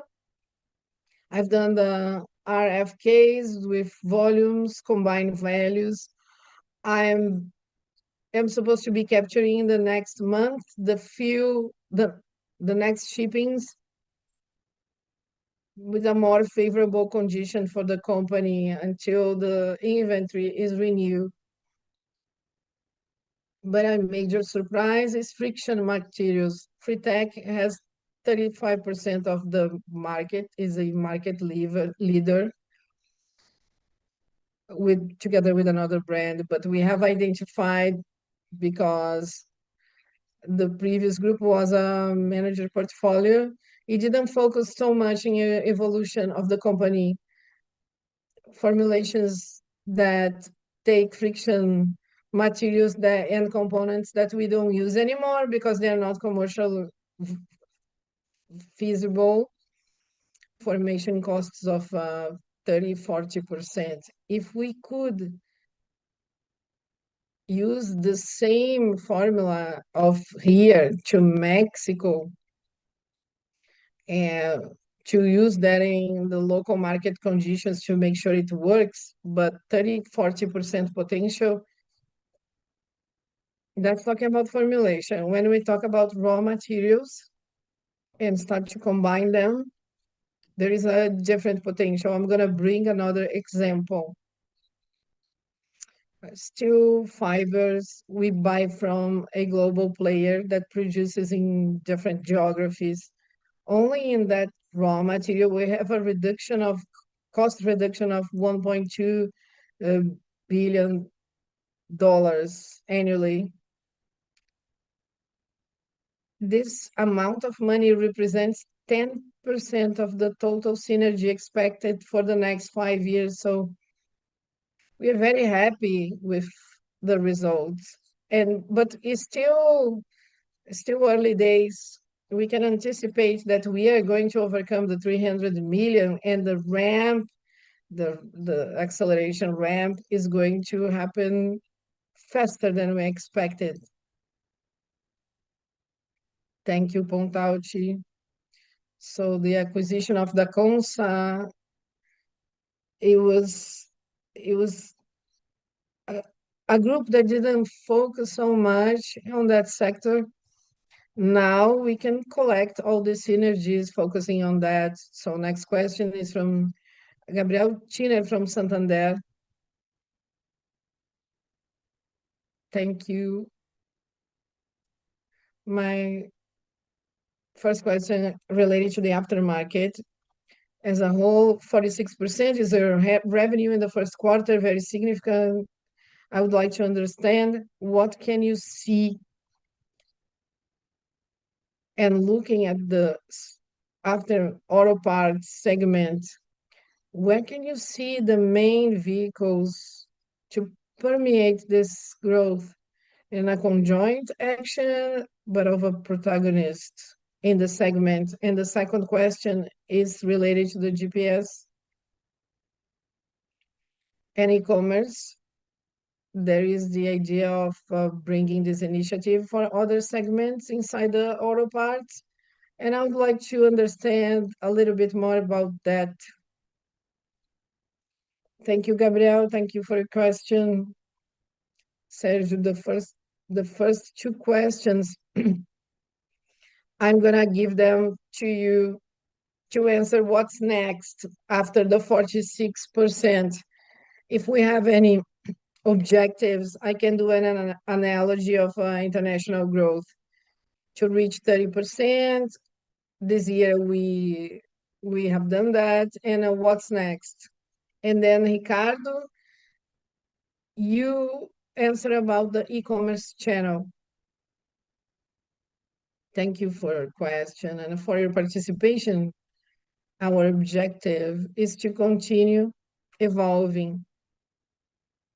The fact that we have reached 46% has got to do with difficulties of market that we are going through at this moment. The important number is the absolute value. It's a growing number. And our objective is to continue, of course, in this growth journey. And we don't need to, we want to go to where we want to focus as a company. Our motto should be like, we want to grow. We have opportunity because we want to grow so we can be stronger and guarantee the success. We have the means to invest. This is why it's so important in this world of technological changes and political changes. We believe that we must grow. And the moment now, it's a moment of more integration between the companies, to be more cautious and careful. But we are going to continue on our journey. We're going to move forward.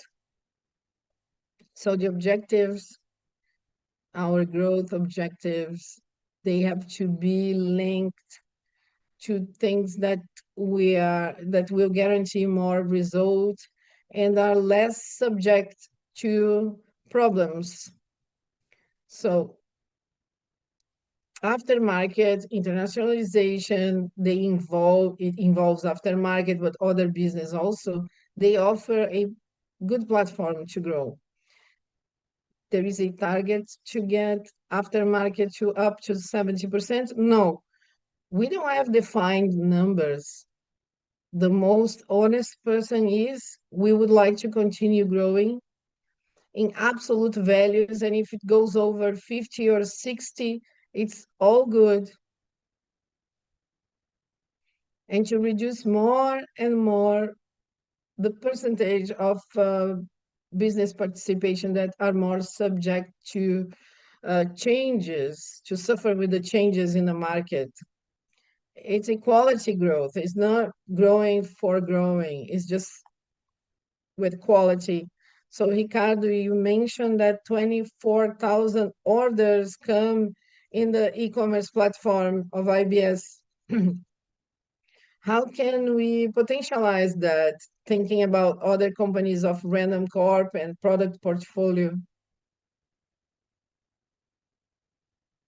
Thank you, Gabriel, for your question. To answer this question, we cannot just talk about the e-commerce platform because the vertical has got a website you can access and buy through there.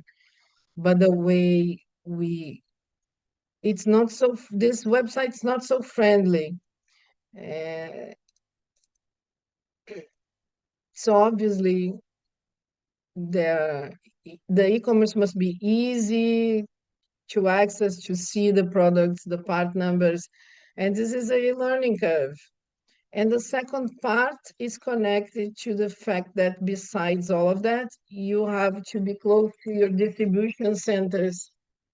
This is why we talk about Mogi Guaçu network, where we would like to fill up these positions and be able to meet the needs of our clients in a faster way. And I would say also that Sergio mentioned before, we are used to sell to OEMs in the right time, in the right quantities. And when we talk about aftermarket, it's ABS measures the way they measure their business. They measure it by loss orders. They manage that through the Power BI to guarantee that there are no loss of or sales orders through the physical stores or other ways. So it's a sequence of activities, and we want to learn and become more professional to be able to meet the demands and increase our market share, because we have a lot to grow and to improve in South America. The KPI changes, but the objective is the same, which is to meet the needs of clients and generate value for the chain, right? The next question is from Andressa Barota. She's analyst from BS. Thank you. Thank you for this event. I have a question about Hercules. You announced before the diversification for new products of Hercules. I just would like to understand, what do you expect for this division in the long term?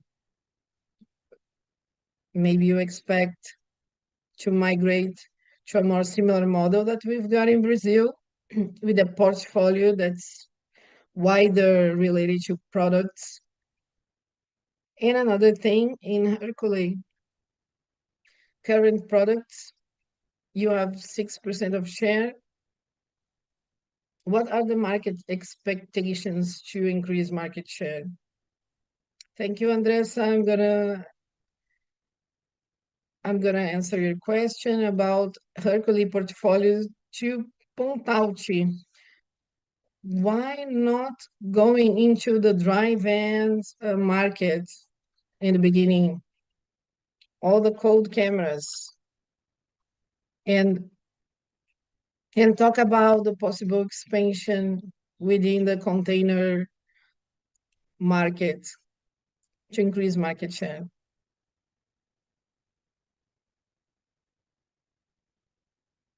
Thank you for the question.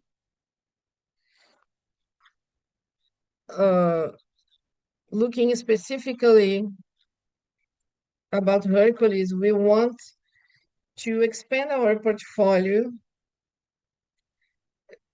maritime transportation, transported container cargo. We hope that it depends on this segment. We had a very bad 2024. 2025 is being really good because we were very happy to capture the biggest sales order of the market that will guarantee sales revenue until the end of the year. This is why we want to diversify, but thinking in low investment and optimization of footprint installed in New Jersey, products that are proper for what we can do there. And to go to other segments is not something we are not thinking about, but we have to be careful with this strategy so it doesn't hinder or harm our expansion strategy of aftermarket. We understand that it's more profitable, has more synergy, we can win, we have more experience, we have good relationships with trailer manufacturers. We know all the truck manufacturing companies, so we have this relationship.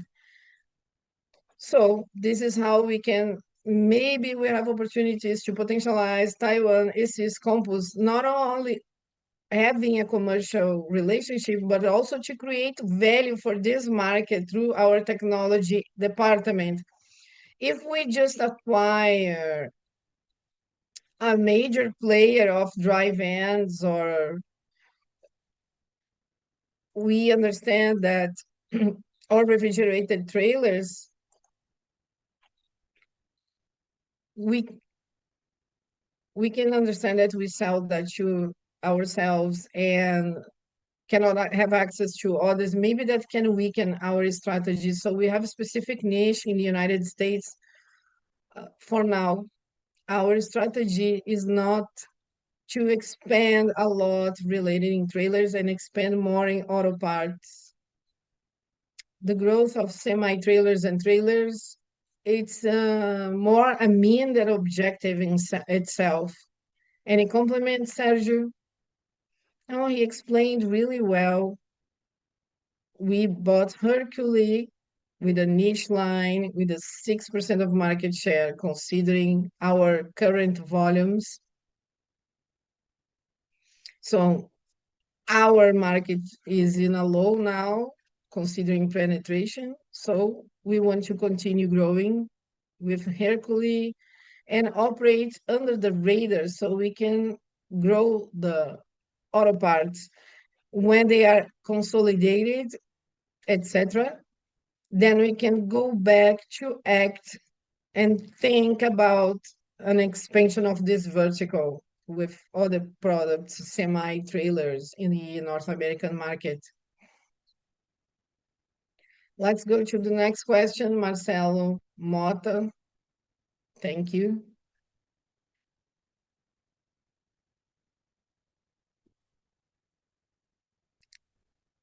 The first question is about the building up of the aftermarket, building strengths.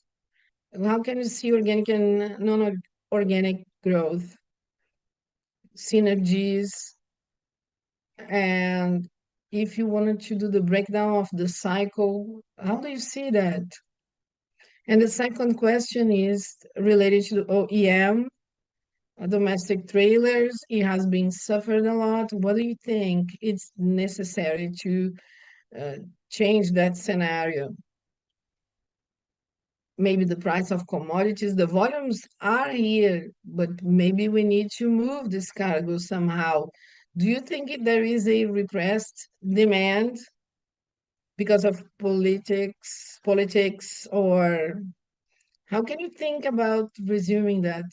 Oh, thanks for the question. About this organic growth and organic growth of auto parts, Ricardo will give it to you to talk about the domestic market of OEM. And the second panel, we are going to talk about it in detail. So just just let us know a little bit so people would stay here for the second panel. As we mentioned, we have space to grow organically, to expand our product portfolio, increasing our market share, and also through acquisitions.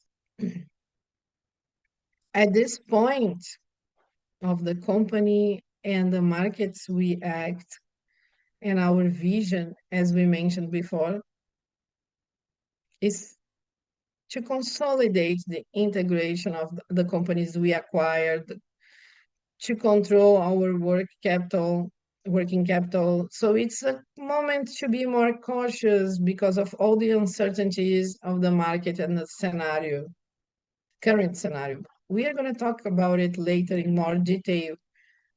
But after this phase, we are going to accelerate. We're going to speed up our growth again. The light vehicles, the pad line, friction, we are growing. Components in Nakata, components in Master, we are growing penetration. All these companies, they are growing organically. Ricardo mentioned in this presentation the new website of distribution that will have more advantages, logistics, and improvements for the service. Acquisitions, people have been working.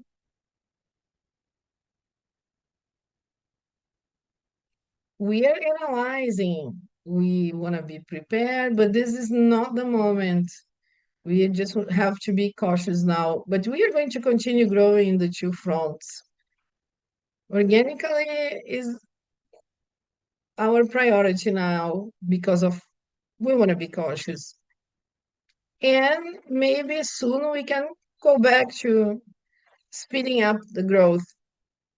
Ricardo, can you give us a spoiler related to the second part of our Randoncorp Day? Thank you, Marcelo.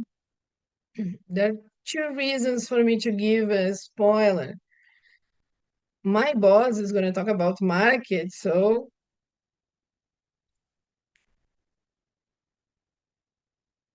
we are going to be showing, Sergio is going to be demonstrating a little bit about the market, and the agri market went down a little bit. It's affecting us as OEM because we are always focused on that. And compared to the ciders and dry vans, they are growing because of the e-commerce, and people are buying cider and dry vans on Black Friday already. So we have different situations in the market. Sergio is going to talk about it later, and then we'll answer this question afterwards. So the final question of this session, Gabriel from Itaú. Thank you, Esteban. Only one question from our side. We would like to thank you your the presence of all the executives here. So can you comment with us how internally Random decides related to capital allocation, given the size of the company, the Fras-le business, aftermarket for light and heavy vehicles, the number of geographies the company acts in nowadays, productive basis, leverage of the group.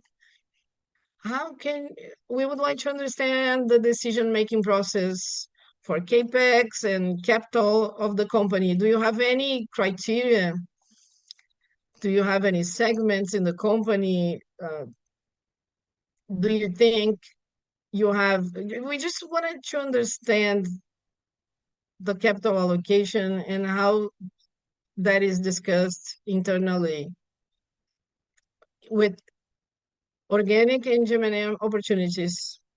Our challenge as executives are endless, and we have limitless resources. So capital allocation must come from a very good decision. Danielle, please, can you answer that question? Thank you for the question. Our objective,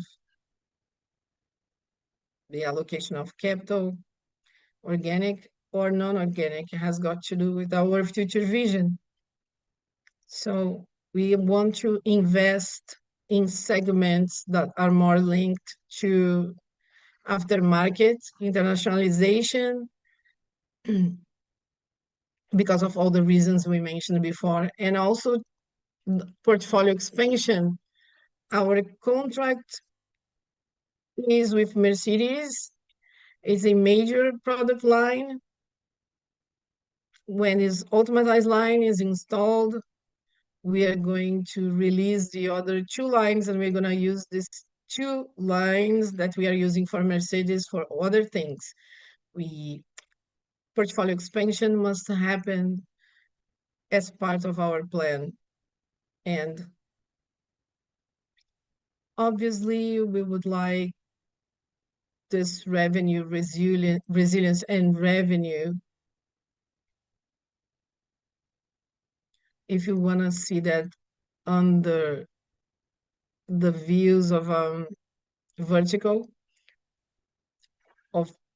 we have a return on investment that's really high. We're going to continue investing in digital technologies, but the growth of our investments in our industrial activities, we would like to reinforce our participations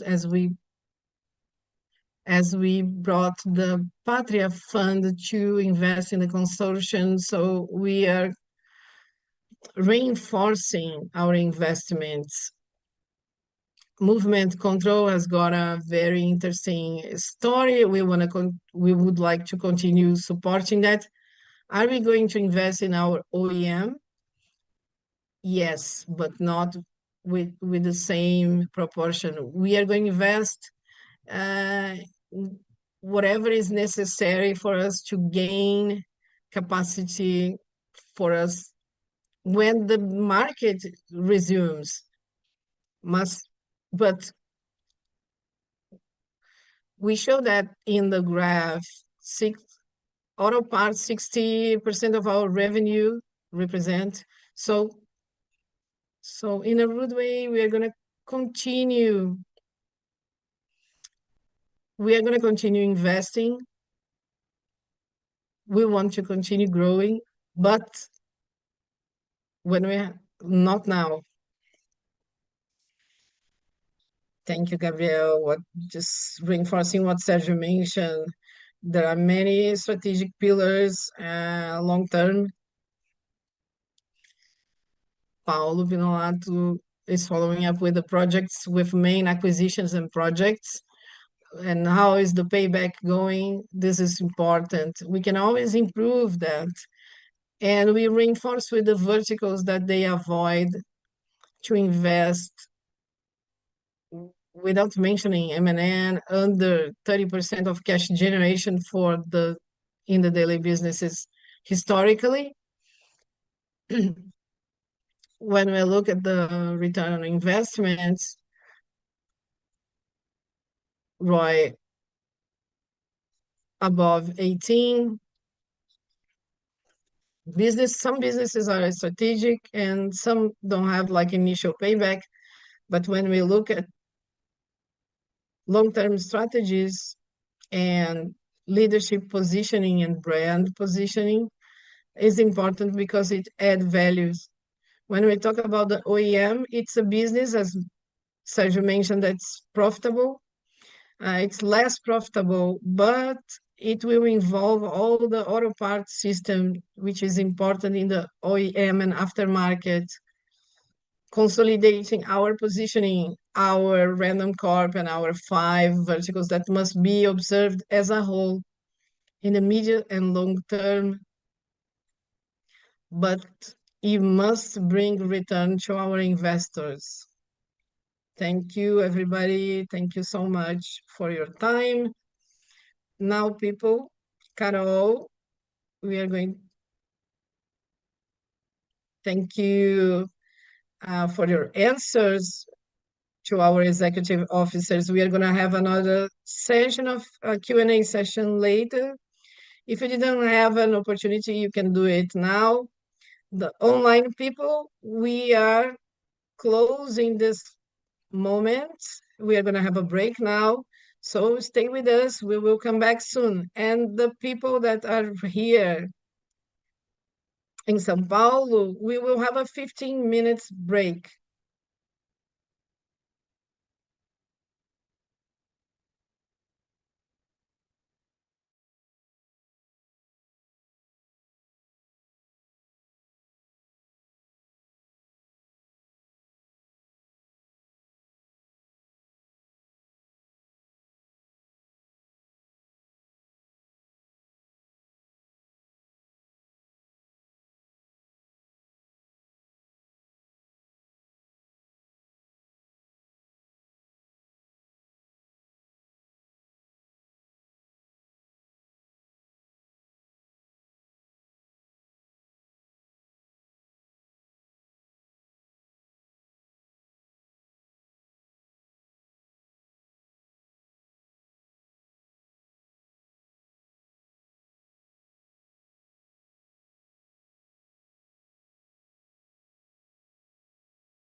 So I ask you all to come back to your seats in the auditorium so we can continue with our event.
So I'm going to do as our manager does with our strategic planning. I'm going to call by the name. Lucas is here. Davi, as always, is chatting there. I asked him to help me, but he didn't obey.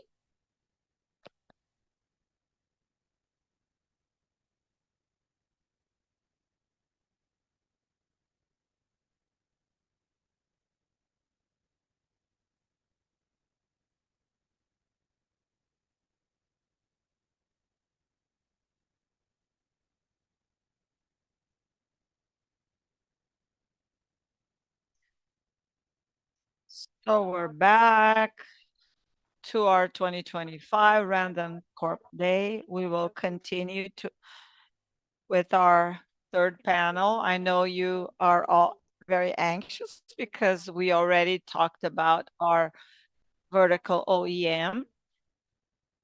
This panel will be shared.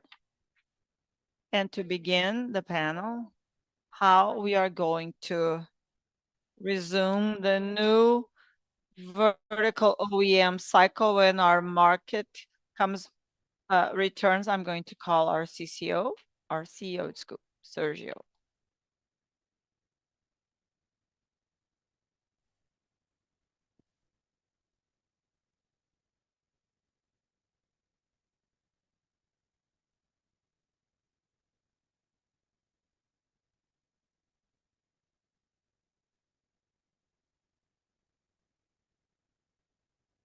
Can you hear me now? Let's try it this way.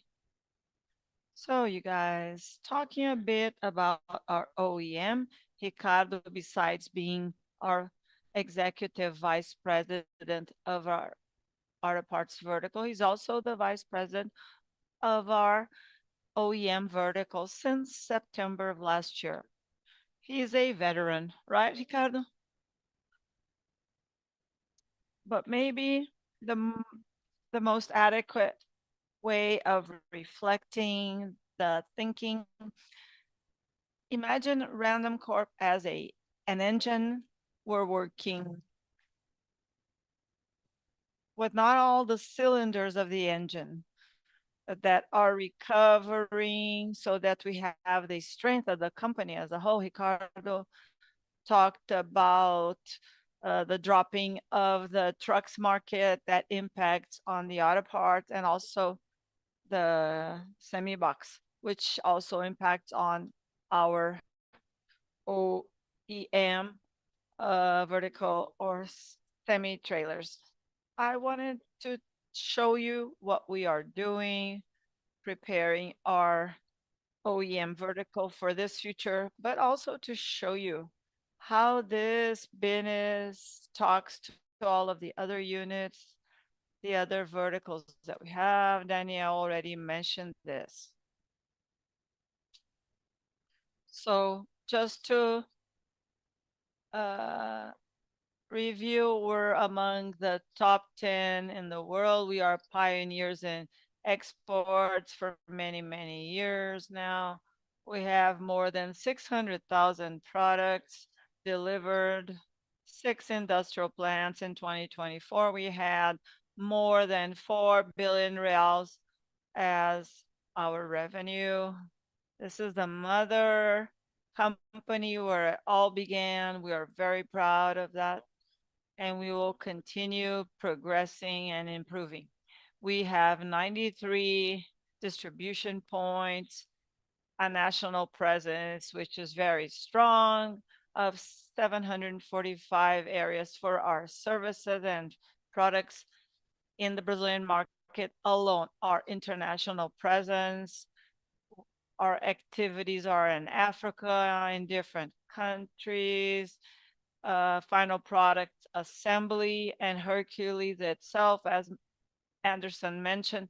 Hercules is also producing some products for Africa, some different products aligned with their needs. When we look at Latin America, all of our distribution area, and 2 years ago, we went to the US through Hercules.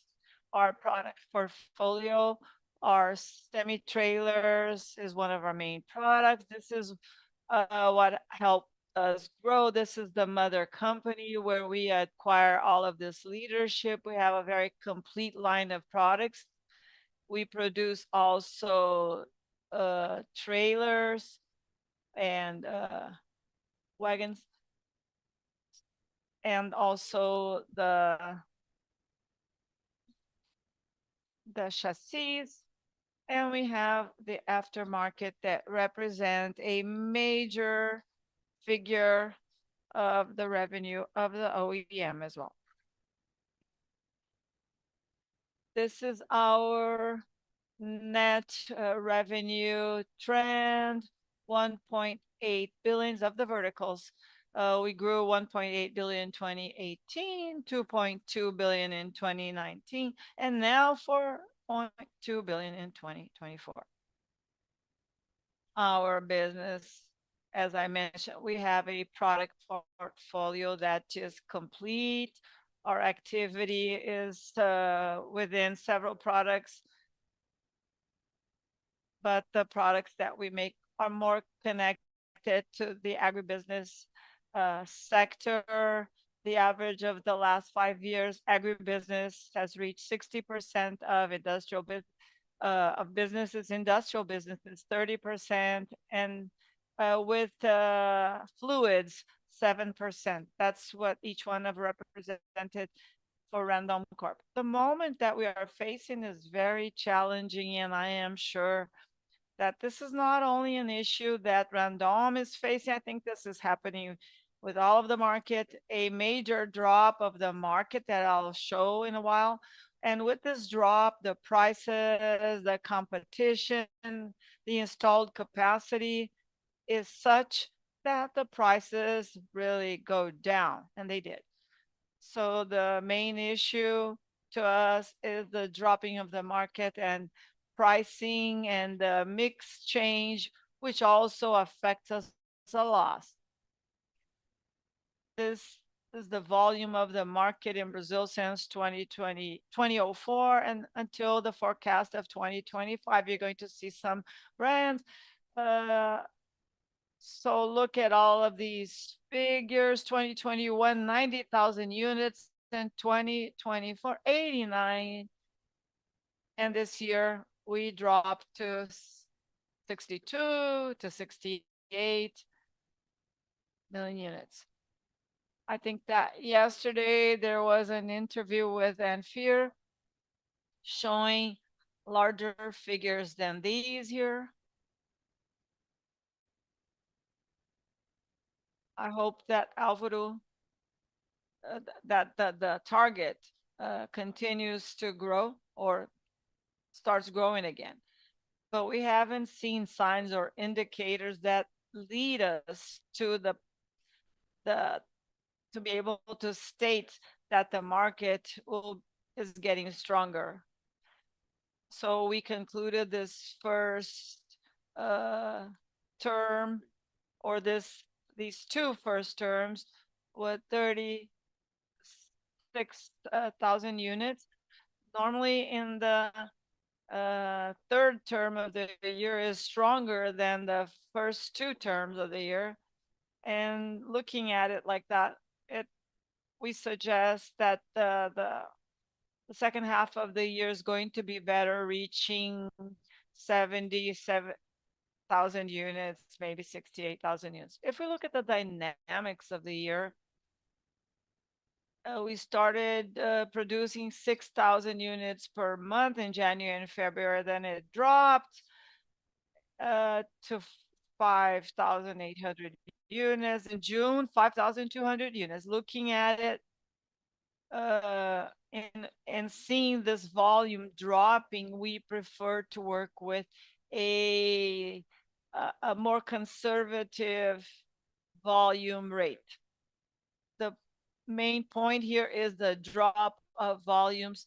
90,000 units last year, dropping to these figures that I'm showing here, which is a major drop.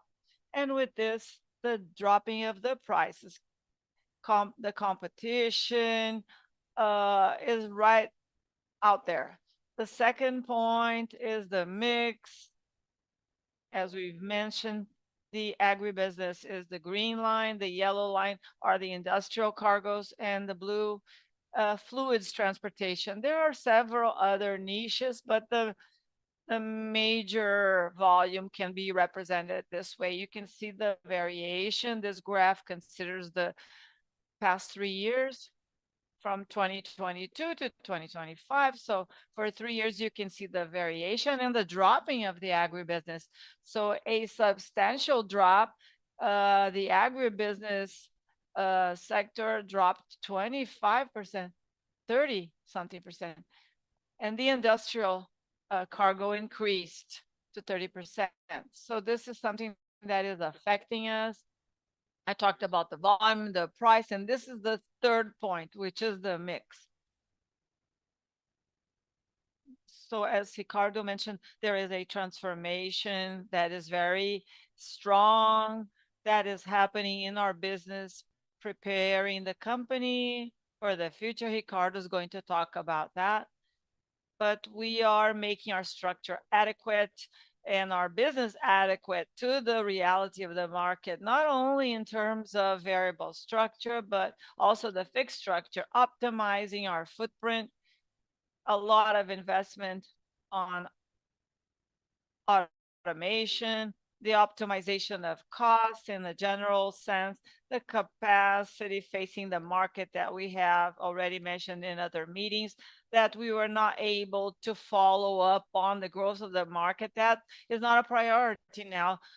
But when the market resumes, we have to continue expanding and the development of value for our clients through product technology. So I invite Ricardo up here now. Carol, please continue. Thank you, guys.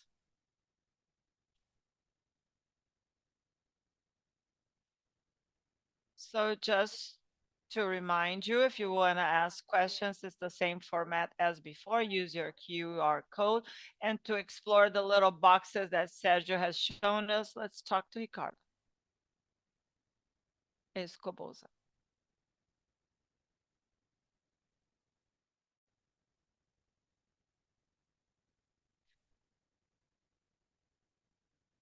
So coming back, thank you, Sergio, for the introduction. Now I'll be representing the whole team of management, Ricardo de la Dora, and the OEM team. Within this adversity scenario, several actions are being taken in the OEM vertical. We want to bring some information on that as we can. First, we have the structure of the market being more adequate. We're using all of the tools that we have to be able to do this adequation to the reduction of productive shifts, reduction of indirect administrative structure, manpower. Also, we started last week with the flexibility of the shifts in the vertical OEM, which will take place for 3 months and can last longer. And for this time, we can retain all of our talents in management. In some of our hierarchical levels, we reach 50% in the amount and values. We're not proud of that, but it's essential to be adequate to our fixed costs and facing the adversities and challenges of the market. This is one of the pillars that have been mentioned by Sergio, and that we have been working on our fixed costs adequacy and optimization of the footprint. The same way, we are also reducing to around 50% of our amount of industrial units.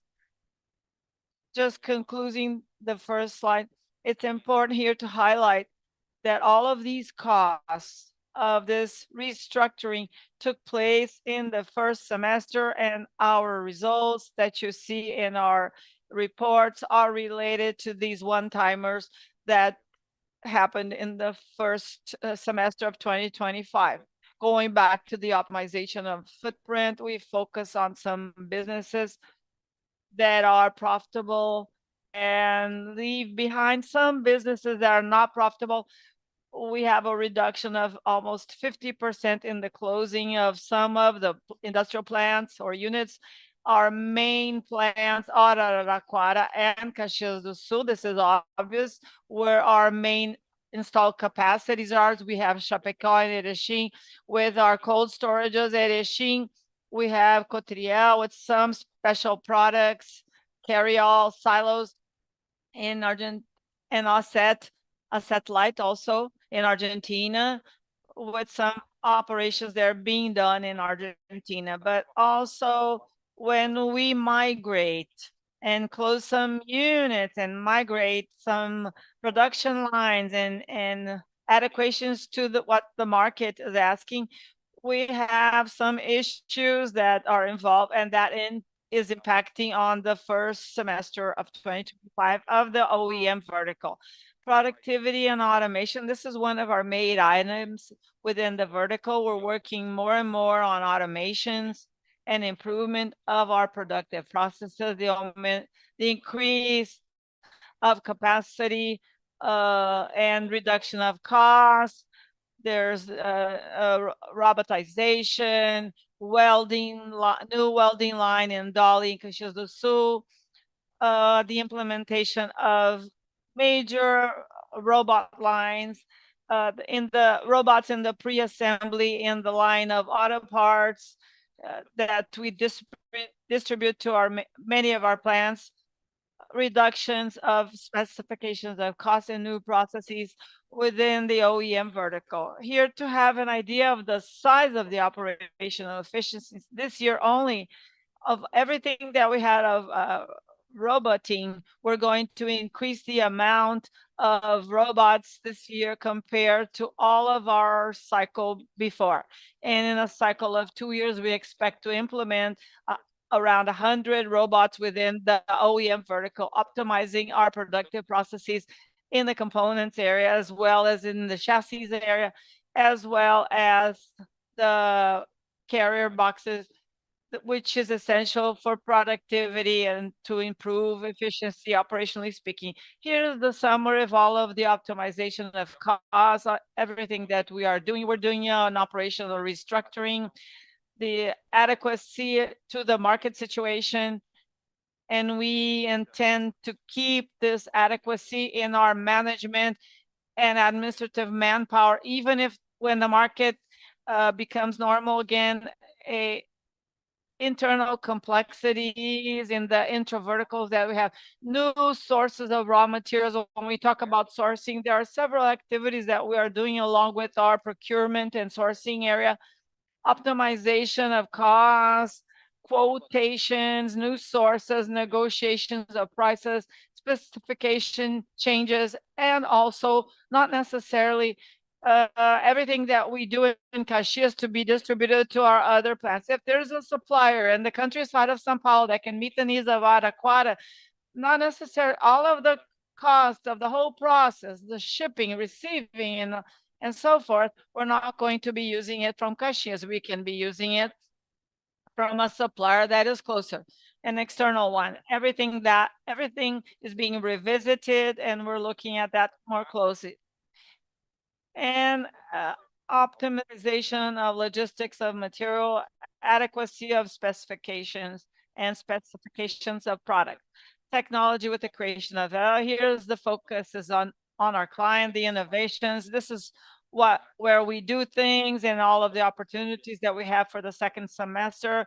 In the agribusiness portfolio, we have differentiated materials and stainless steel, grain trailers.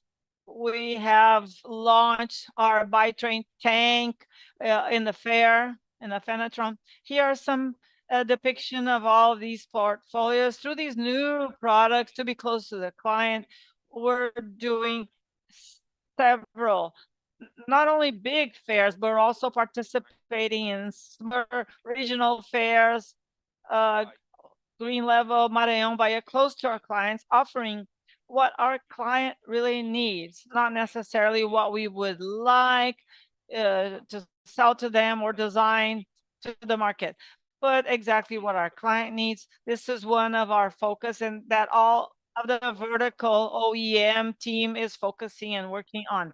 For the second semester, we have a major order, 280 wagons, railroad wagons. We're going to deliver them now in the following terms. That will help out a lot, but to make the line adequate, we had some one-timers. We had the closing of the Arara 2 plant, transferring everything to Arara 1, and we have our wagon production in Araquara 1. We're working on two major important bids in the market, 1,500 wagons in Latin America that are being negotiated. So we are expecting a lot from that and expect to participate in and have a share within these businesses that are about to happen.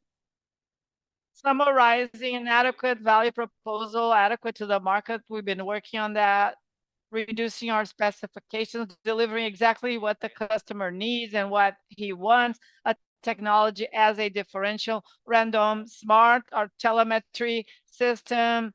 We need to move away from the price war, not remain there. Random, the OEM, a high value sales product is known by the rental companies. So we need to capitalize and show more and more our TCO of our products, and our auto parts that compose the lower part of the chassis is known as a product with a higher performance when compared to the competition that provides robustness within our OEM vertical system.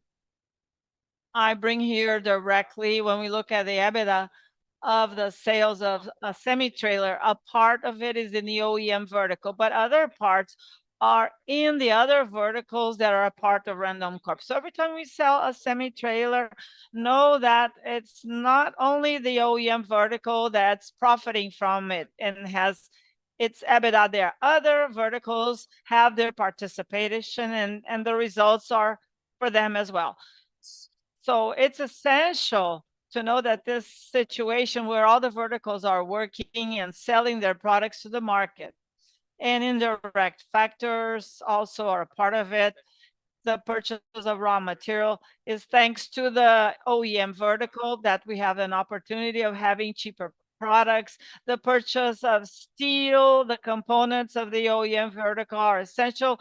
The replacement, power purchase, all of that is essential within our ecosystem, and OEM Random has an important participation. I bring this EBITDA here, comparing the last 4 years, which were very good market years. We preserve this EBITDA in years where the market volume is lower. We preserve the other verticals because we have minority partners, and that can cause issues to the OEM vertical. The main work that we have been doing to make our market value proposal adequate, our fixed costs, optimize our business in a way of focusing on our profitable business, and to prepare to get closer to our clients. We have expansion activities within Araraquara. That's why I said previously about working with Araraquara and not the other unit. So we are closer to the consuming markets, the Central West, the East, to reduce some of the costs of shipping of the products that come from Caxias do Sul. We are focusing totally on our clients to do the transformation of the OEM vertical.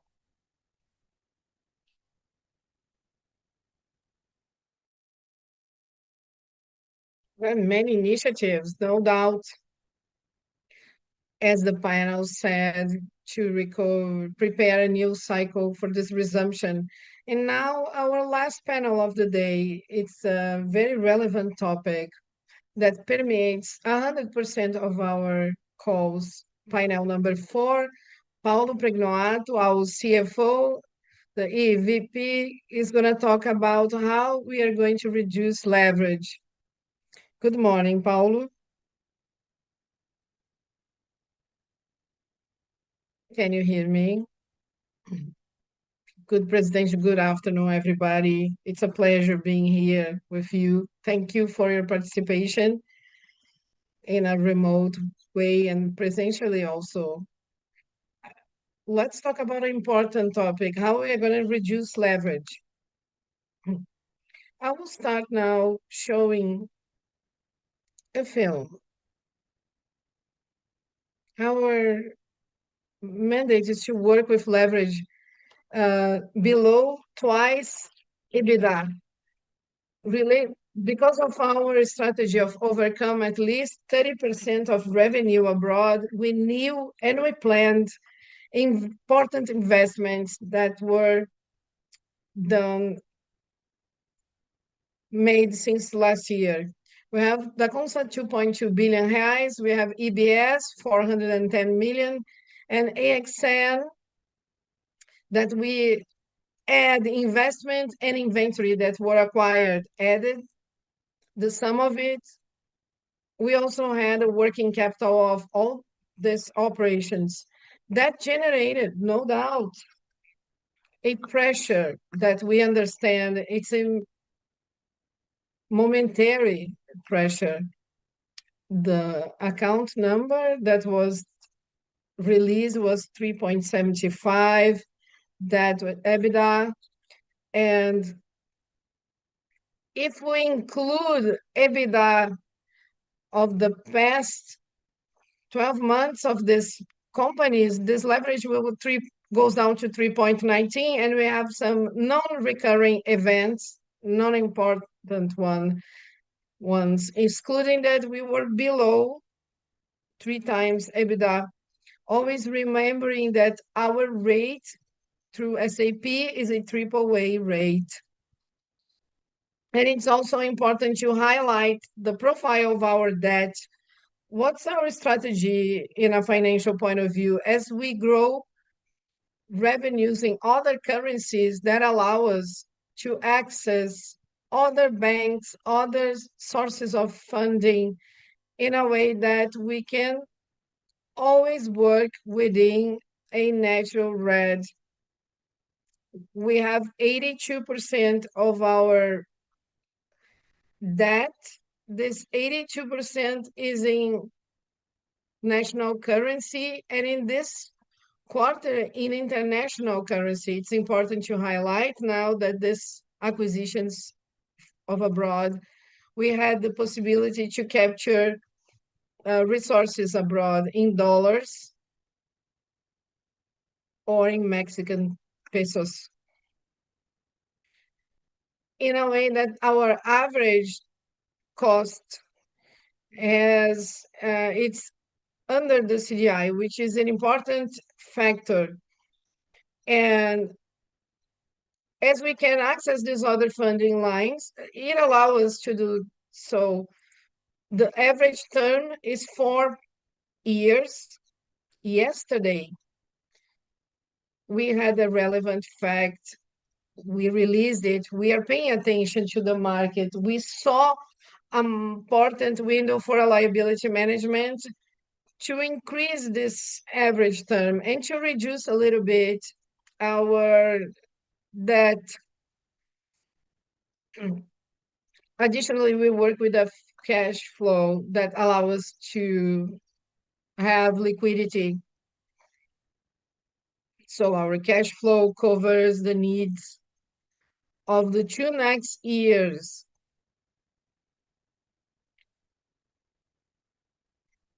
So what's our funding strategy? Just to summarize what I mentioned. First, to diversify sources of funding, and with that, reduce average cost of our debt, lengthening our debt term, and a very strong discipline in cost and investment, especially now in this challenging scenario. A continuous control of leverage and foreign exchange exposure that brings us more credibility with the financial market and opportunities for synergy due to the strength of the group that were presented here by my colleagues. That's the beauty of Randoncorp and its vertical strategy. And also the optimization of working capital. And what's our leveraging strategy? To capture cash generation because of the synergies of the companies that were recently acquired and the amounts reported before, they are very relevant. Reduction of working capital, I'm going to talk about it later. Discipline in costs and capex. We are doing a series of adequations in the organization so we can adjust to this demand moment, especially from the OEM. Allocation of capital that's judicious and selective. As Sergio mentioned before, our focus now is to reduce leverage through all these initiatives. That means we are going to get prepared to return to our leverage level under twice the EBITDA. And from that, when we reach that point, we will think about in the future, we will think about new cycles. And also capital markets and partnerships also. I'm going to talk a little about bit later. These are the leverages and initiatives we're going to be working on simultaneously and continuously, and they're going to allow us to reduce, it's going to be a deleveraging. Cash generation and synergies, the integration of the acquired companies, that's going really well. The capturing of synergies, the Consa, EBS, and AXN, synergies in costs, but also in working capital, that we saw we have opportunities on that also, and especially cash generation, mainly from the aftermarket, as it was presented before. It's a very resilient market, and that allow us to foresee, to predict cash generation. Reduction of working capital. We have a series of initiatives, optimization of inventories, especially on the OEM vertical and the Comsa. Ricardo has talked about it. He explained all the adjustments we are doing in labor and production. That's going to reduce working capital in the OEM, and the Comsa, which is a recently acquired company and has got some specificities that are a little bit different than in Brazil. But in the same way, we are working on many fronts that are going to allow us to reduce its working capital. New initiatives with customers and suppliers to reduce deadlines. The teams are working actively with this objective. and adequacy by the current level of activity, as it was mentioned before by Ricardo.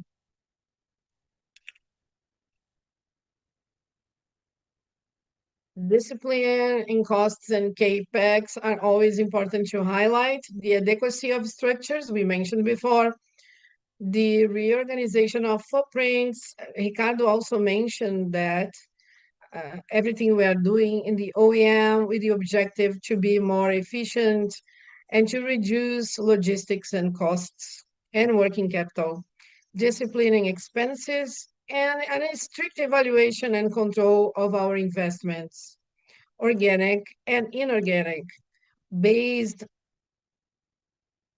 in this current moment of our leverage. Now I'm wrapping up my part. We also have initiatives that are ongoing in the capital markets. Yesterday, we disclosed our relevant fact with the follow-on of Frasley. A part of these resources, according, as mentioned before, coming from the controlling shareholders, from this increase in private capital is linked to the follow-on of Frasley, and also a partnership with increased private capital investments. Financial investments demand a lot of capital, and we saw that as an opportunity of sharing risks and bringing capital so we can continue growing, considering that's a very important business to Randoncorp and it's profitable too. These are the initiatives that we have been working on, and if we can complete them, conclude the operation with it's still being approved by the central bank, the partnership with Patria Investments, and the other ones are operations that are still ongoing. These three operations, we're going to be updating them as soon as we have new facts about them. That was it from my side. I will give the floor back to Caroline.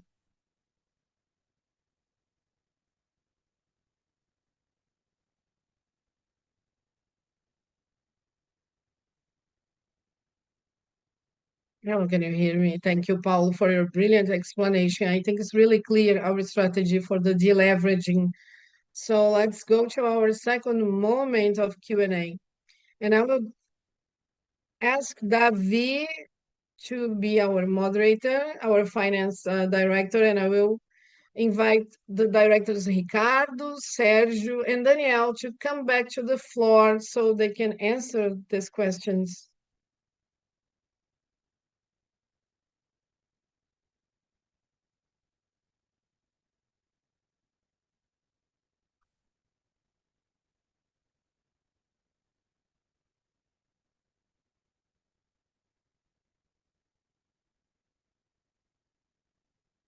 Hello.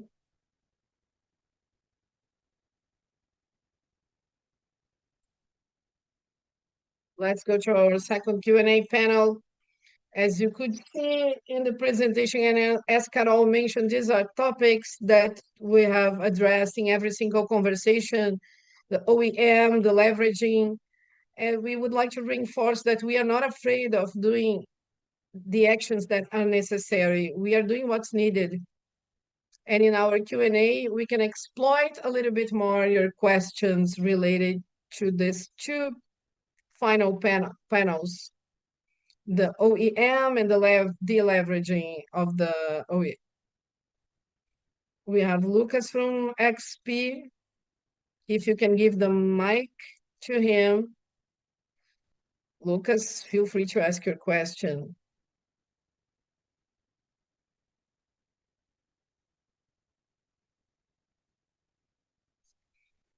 Thank you. Good afternoon, everybody. It's good to see you here in São Paulo. Carol, you can call us to go to Caxias, but especially if it's in the summer. I would like to enjoy the presence of Paulo and ask the cash flow management. I think it's clear the leverage and all the initiatives and avenues to deleverage the company. But there is a difference when we look at the profiles of leverage, the leverage between companies.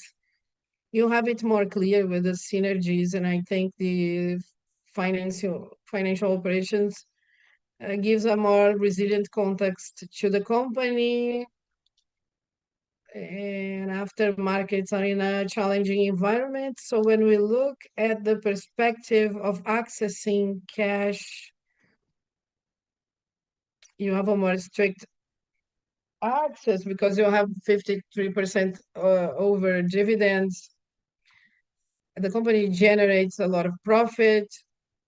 You can restrict the access to this cash and to contain high interest rates with debts that are allocated as a holding that in the end will generate cash impacted by this context, being impacted by high interest rates. In this context, how can you evaluate this availability of cash of the company in this scenario of high interest rates outside Fras-le, outside financial services, if this increase in private capital would be actually necessary to fix this cash need you have?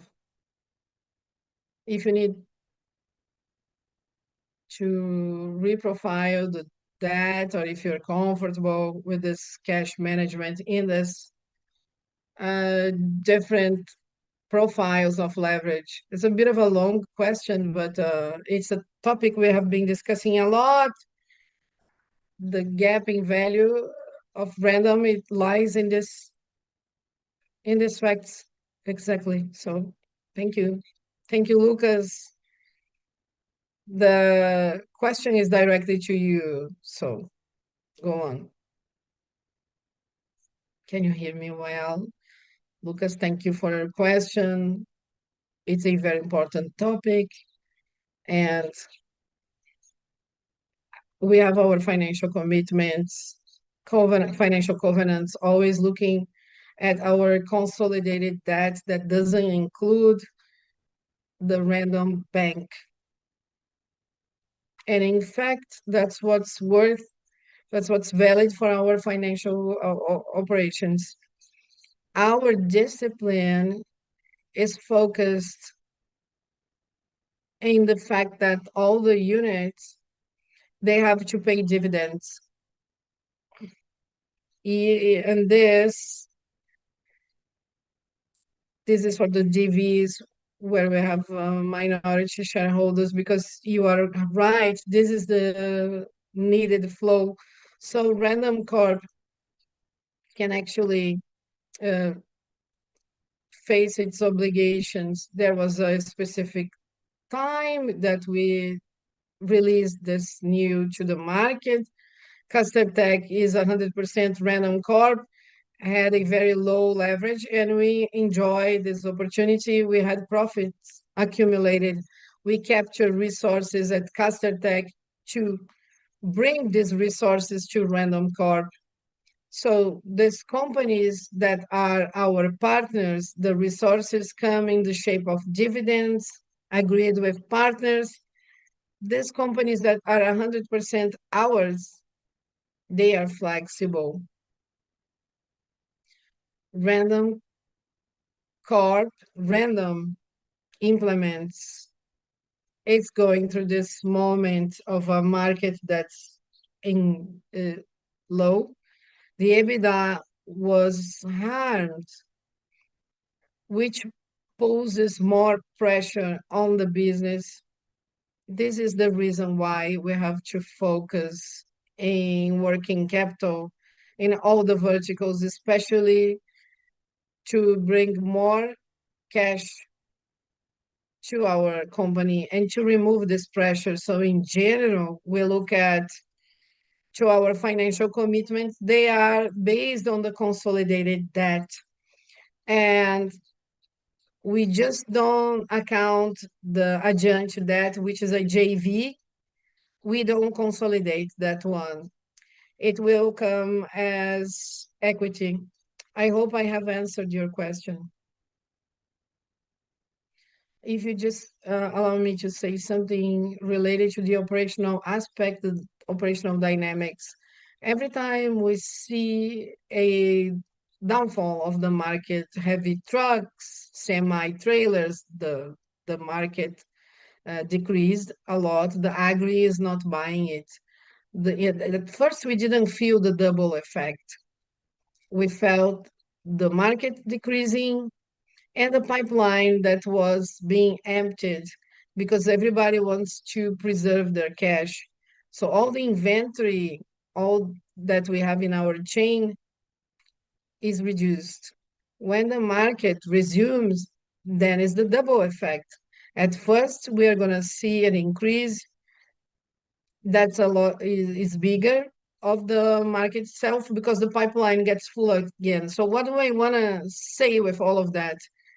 When we are stable, when we reach stability in this market, it's reaching a stable plateau given 3 4 months. Naturally, the working capital is going to decrease a lot. There will be this, we have to consider accounts to pay, inventory. This is going to happen in the first 3 4 months, and then afterwards it's going to improve because of this decrease, and we are going to release the working capital. Thank you, Paulo. Thank you, Sergio. Next question comes from João Vici from Solar Research. João, can you ask your question, please? Good afternoon. Firstly, I would like to congratulate for the event. It's been really good. My question is for Daniel Randon, related to capital allocation. I would like to understand a little bit more if you consider the actions of Randoncorp. Do you believe that repurchase of canceling of these shares can be important? Would that be any plans for repurchasing the shares? I was gonna say we are a bit limited because of the projects we have currently, and the explanation of Paulo, the leverage of the company situation. And so that's the answer. It's implicit in what Paulo said. We have to restrict ourselves more specifically to the projects. But in the future, Daniel, we're going to share a little bit more about it. Daniel, don't say anything about the follow-on or the Frasley and Random actions. The most important thing is to reinforce that the market, the domestic market, it has a time where it presents this issue of the value of the shares of the company. Randoncorp, besides the OEM, has got a good stability and it has got future projects. It's a company that maintains very stability in the market and value capacity. I'm very restricted now. I cannot talk about it because of its compliance issues. So thank you. In the next future interactions, if we can expand these topics, please, we will going to the next, we will talk about it. Marcelo Mota, next question.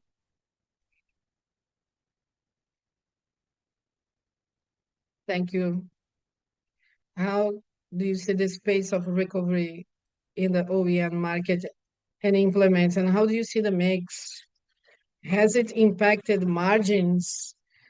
Do you think about doing just you did in Hercules studying and introducing forestry in Brazil, or to be more away from this traditional agri. How do you understand the mix of your structure from now on?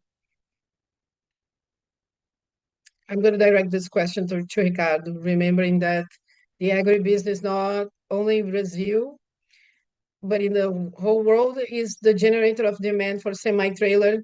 We have a profile extremely connected with that. So can you exploit that a little bit more? Thank you, Marcelo, for the question. First, talking about market, we have living a very non-typical situation. The highest peak of semi-trailer was 2013, and then we had the crisis in 15, 16, and we have a resumption and up to the COVID. After COVID and all, we have been reaching record levels of semi-trailers. Now we have high interest rates. The agri people are holding on to that.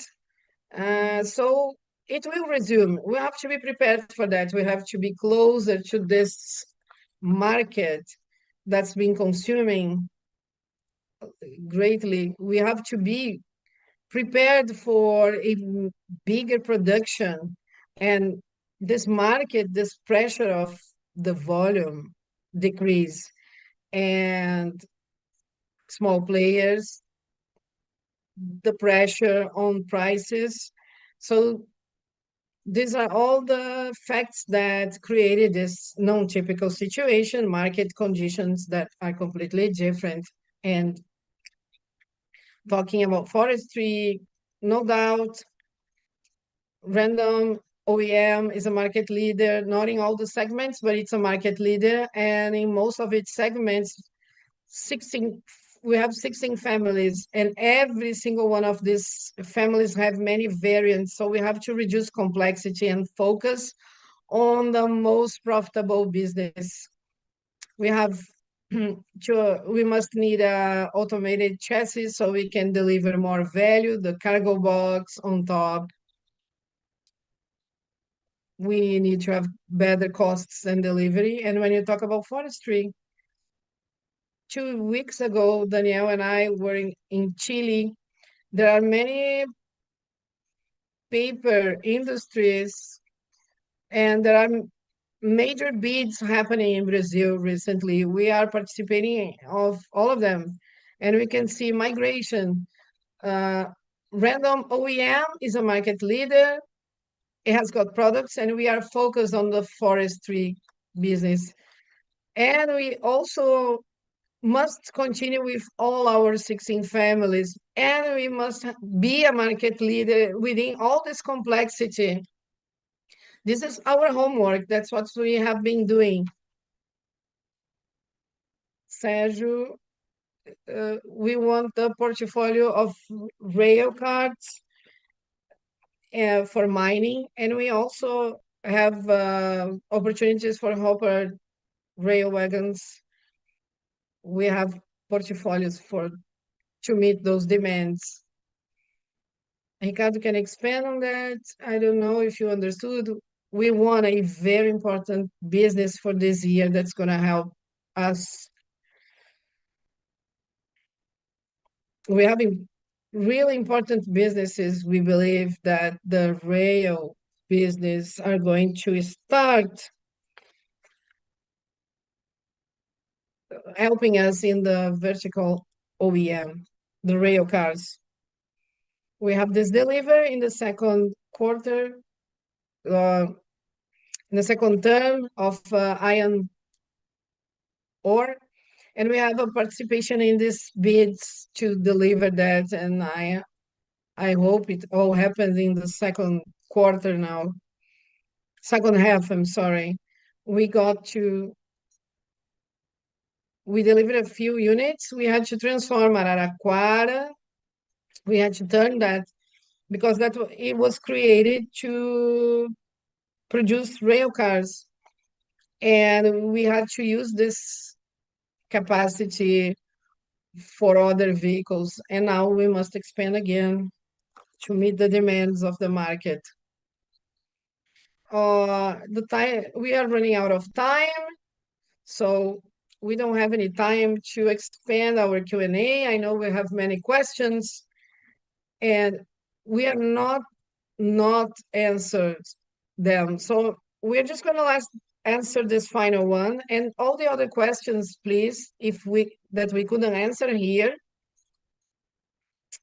we are committed to answer all of them calmly, as we always do in our international relations department. So, Gabriel, please feel free to ask the final question. I would like to go back to Scobosa just to understand competition.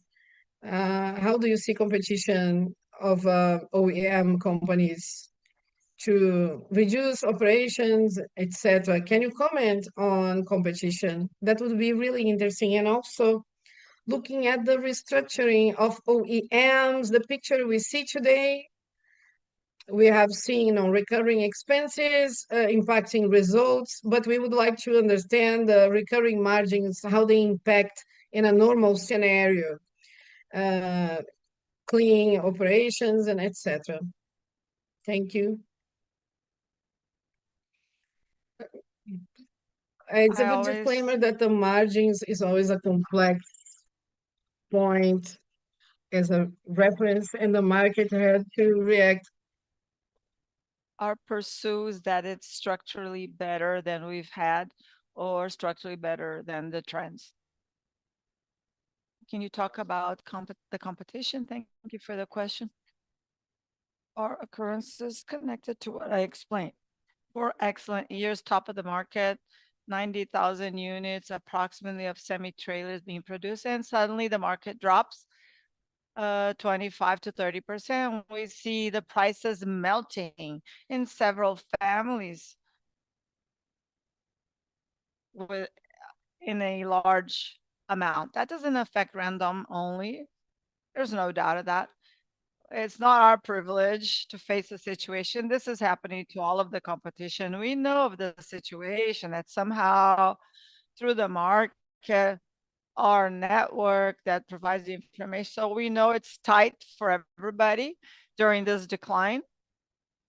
What they are doing, we don't know. We know our lessons learned, what we are doing to behave and to be ahead of things. All of the actions, Gabriel, that we are doing, how we're optimizing this line, how much we're optimizing the footprint or optimizing resource sourcing, all of that, there are measurements, time, and a schedule for implementations, the adequations of the portfolios. And me and Delanora, we follow up on weekly all of the executions along with all of the team. It's a major activity, several families. Each family has several variants, the adequacy of all of their footprints, how you do all of that and implement the cost reductions. That is demanding a lot of activity on our behalf. And it's essential. We have to be prepared and ready so we can get out of all of this stronger and be ready for the market when the market goes back to normal. But for now, that's the major question that we need to ask. And we also need to reduce the interest rate so that the agri will go back up again. And in the past, every time we face crisis like this, there's always a trend for a consolidation on behalf mainly of the small businesses that are not able to beat this storm. So in 2015 and 2016, the number of players dropped to 110, 120. And then after time went by, it went back up to 180, 190. And we have news of people and that are coming asking for us to buy them off and asking us to carry along their debts, sometimes high debts. It's a complicated moment. And we expect a consolidation at some point. If it takes longer to happen, as you have seen our message, Paulo explained well, we are comfortable, mainly with our plans in place. When we added the acquired companies' EBITDA, and we have our plans to reduce it. They have reduced, but we want to reduce even further. It's not the same for everybody in this sector, and it's part of the businesses and consolidation per segmentation is healthy. So we will conclude here our Q&A. Thank you for all your questions. We'll answer the ones we did not answer here. And Carol, please, the floor is yours. Thank you, David. Thank you all of the executives. I ask you to take your seats once again so we can continue.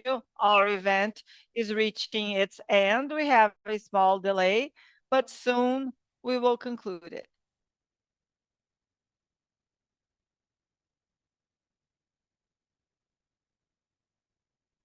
And now I will invite, there's a little bit of suspense here. Now I invite to come back up here Daniel Rondon, who is our president, and Mr. Ricardo Tadeu Martins for the delivery of the APIMEC seal for this year.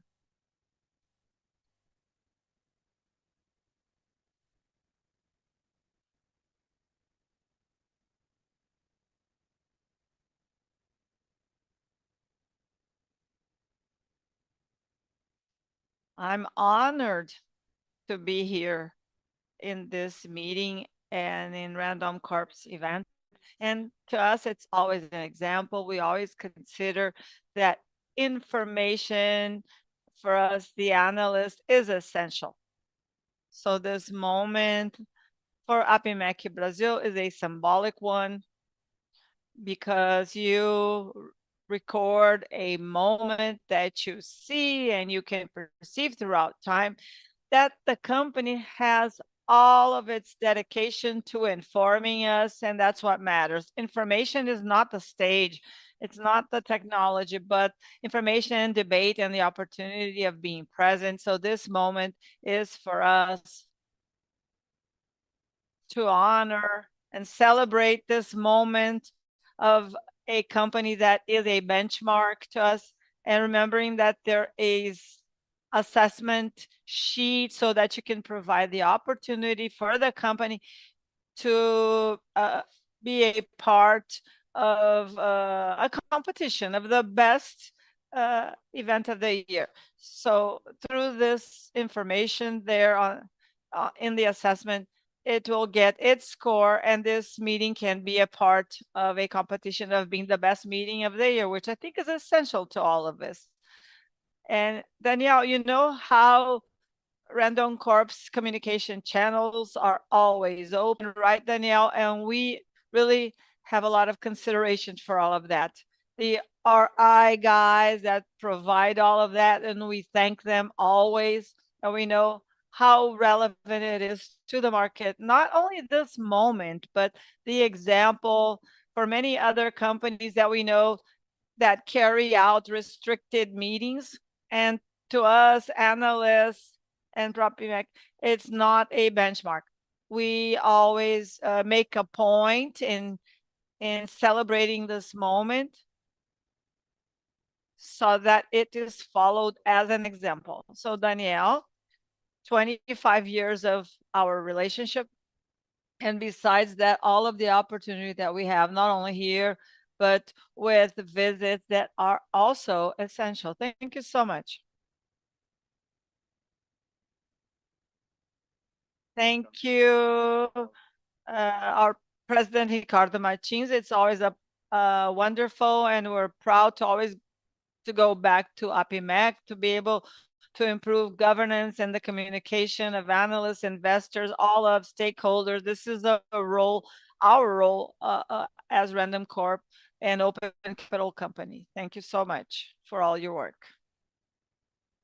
I like to make use of this time before talking about uh, the a little bit more. Renata Fabi, our advisor, third generation with Victor and Isabelli, which are part of the third generation of shareholders, the Tramit controller. And it's always important to talk about the succession of Randoncorp, always looking for the best governance and open capital. I'd like to honor a person that 43 years ago I invited this person to work with him to work with us for some time. I asked him to work for 3 years, and now we've been for many, many years working together. And he has had an important role in the growth that you have been following up on, this rapid growth, more and more global, and all of the leadership work he had with the teams and sustainable growth, and all of the proposal that was mentioned here. Sergio will continue to support us as a senior advisor in the M&M's roles and globalization, and supporting the development of our leaderships, which is what he did really wonderfully. And there will be a major legacy. Not He will not be part of the executive, but he will be an advisor to be able to help us to consolidate these figures according to our strategic plan. We're going to be working together. So once again, I'd like to thank you for all of the work you and efforts and dedication that no doubt is an example of benchmarking to us. And I like to highlight that not only as a professional, but also as a person, Sergio really dedicated himself and left a legacy of a gentle person, and that always placed human values above everything, above all things, connected to our purpose. And Sergio Carvalho, we've known him since our joint ventures, and where he was an advisor of Mertor. Besides being a professional, he is a partner, a friend of all of the colleagues of Randoncorp. The video now.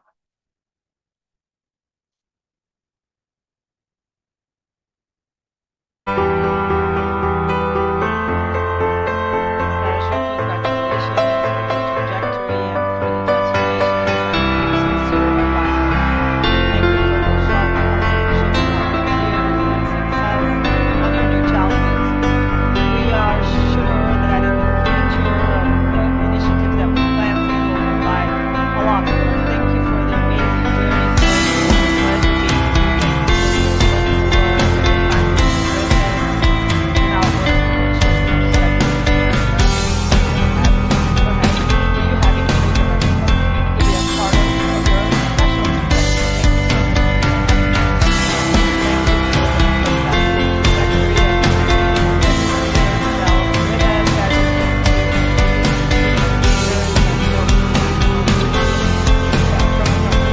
to a real global auto parts company. Sergio, congratulations for all of your work leading Randoncorp. Thank you, Sergio. Congratulations for the brilliant management of the business in a serene fashion, always positive and resilient. We bid you success in all of the objectives and all that lies below. Congratulations for all your efforts, dedication, and transformation that you brought to the organization as a representative as a team with you, us from both ends, as you represent the world. Thank you for being a leader,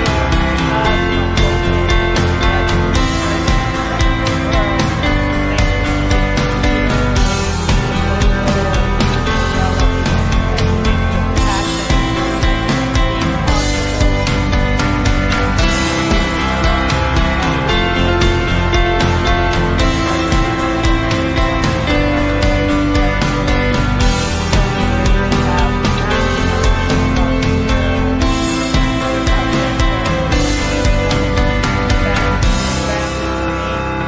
being possible.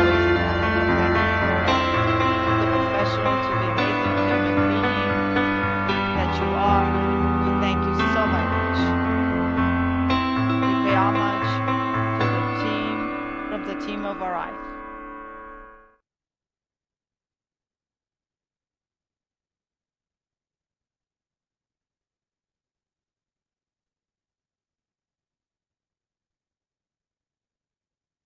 Congratulations, Sergio. This was you saw the whole team really happy with all of the work you've done. I feel really touched today. It was amazing. Thank you so much. It was wonderful to have known you all and to be able to work with you and share ideas. We all evolved and grew all together. So things like this help us to plan the next steps, acknowledgement and mission fulfilled. 51 years. In 12 days, I'll be 51. 51 years of work. Danielle mentioned that I came to work for 2 to 3 years, and somebody has held me here, and now it's been 8 years. It was a time where I was supposed to go back to the States where my family is. I'm so healthy, I feel well, I can still contribute, but now I need to be closer to my family, and it's time for that.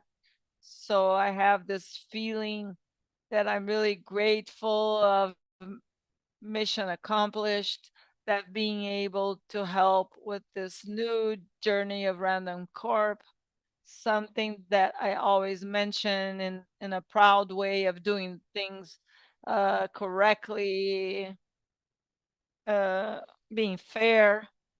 So I'm very happy with that. Happy to have known all of you. It was a huge pleasure. I'm sure you all have a brilliant future ahead of you. Thank you so much. And take care of my heart. Stop paying tribute to me, or else something can happen. Thank you so much. You really deserved it. Thank you, Sergio, for your legacy. And in one of the meetings with him, it's not actually a meeting, it's a class, and all of the learning that took place remains. So, in this emotional moment, we will start saying goodbye. The people that are online, I'd like to thank you for remaining until the end. I like to highlight that experience like this, along with partners like you, investors, professionals from the capital markets, really strengthens our proposal. We can together develop tomorrow with governance, transparency, and responsibility. Thank you. See you in the next event. For the ones that are here in person,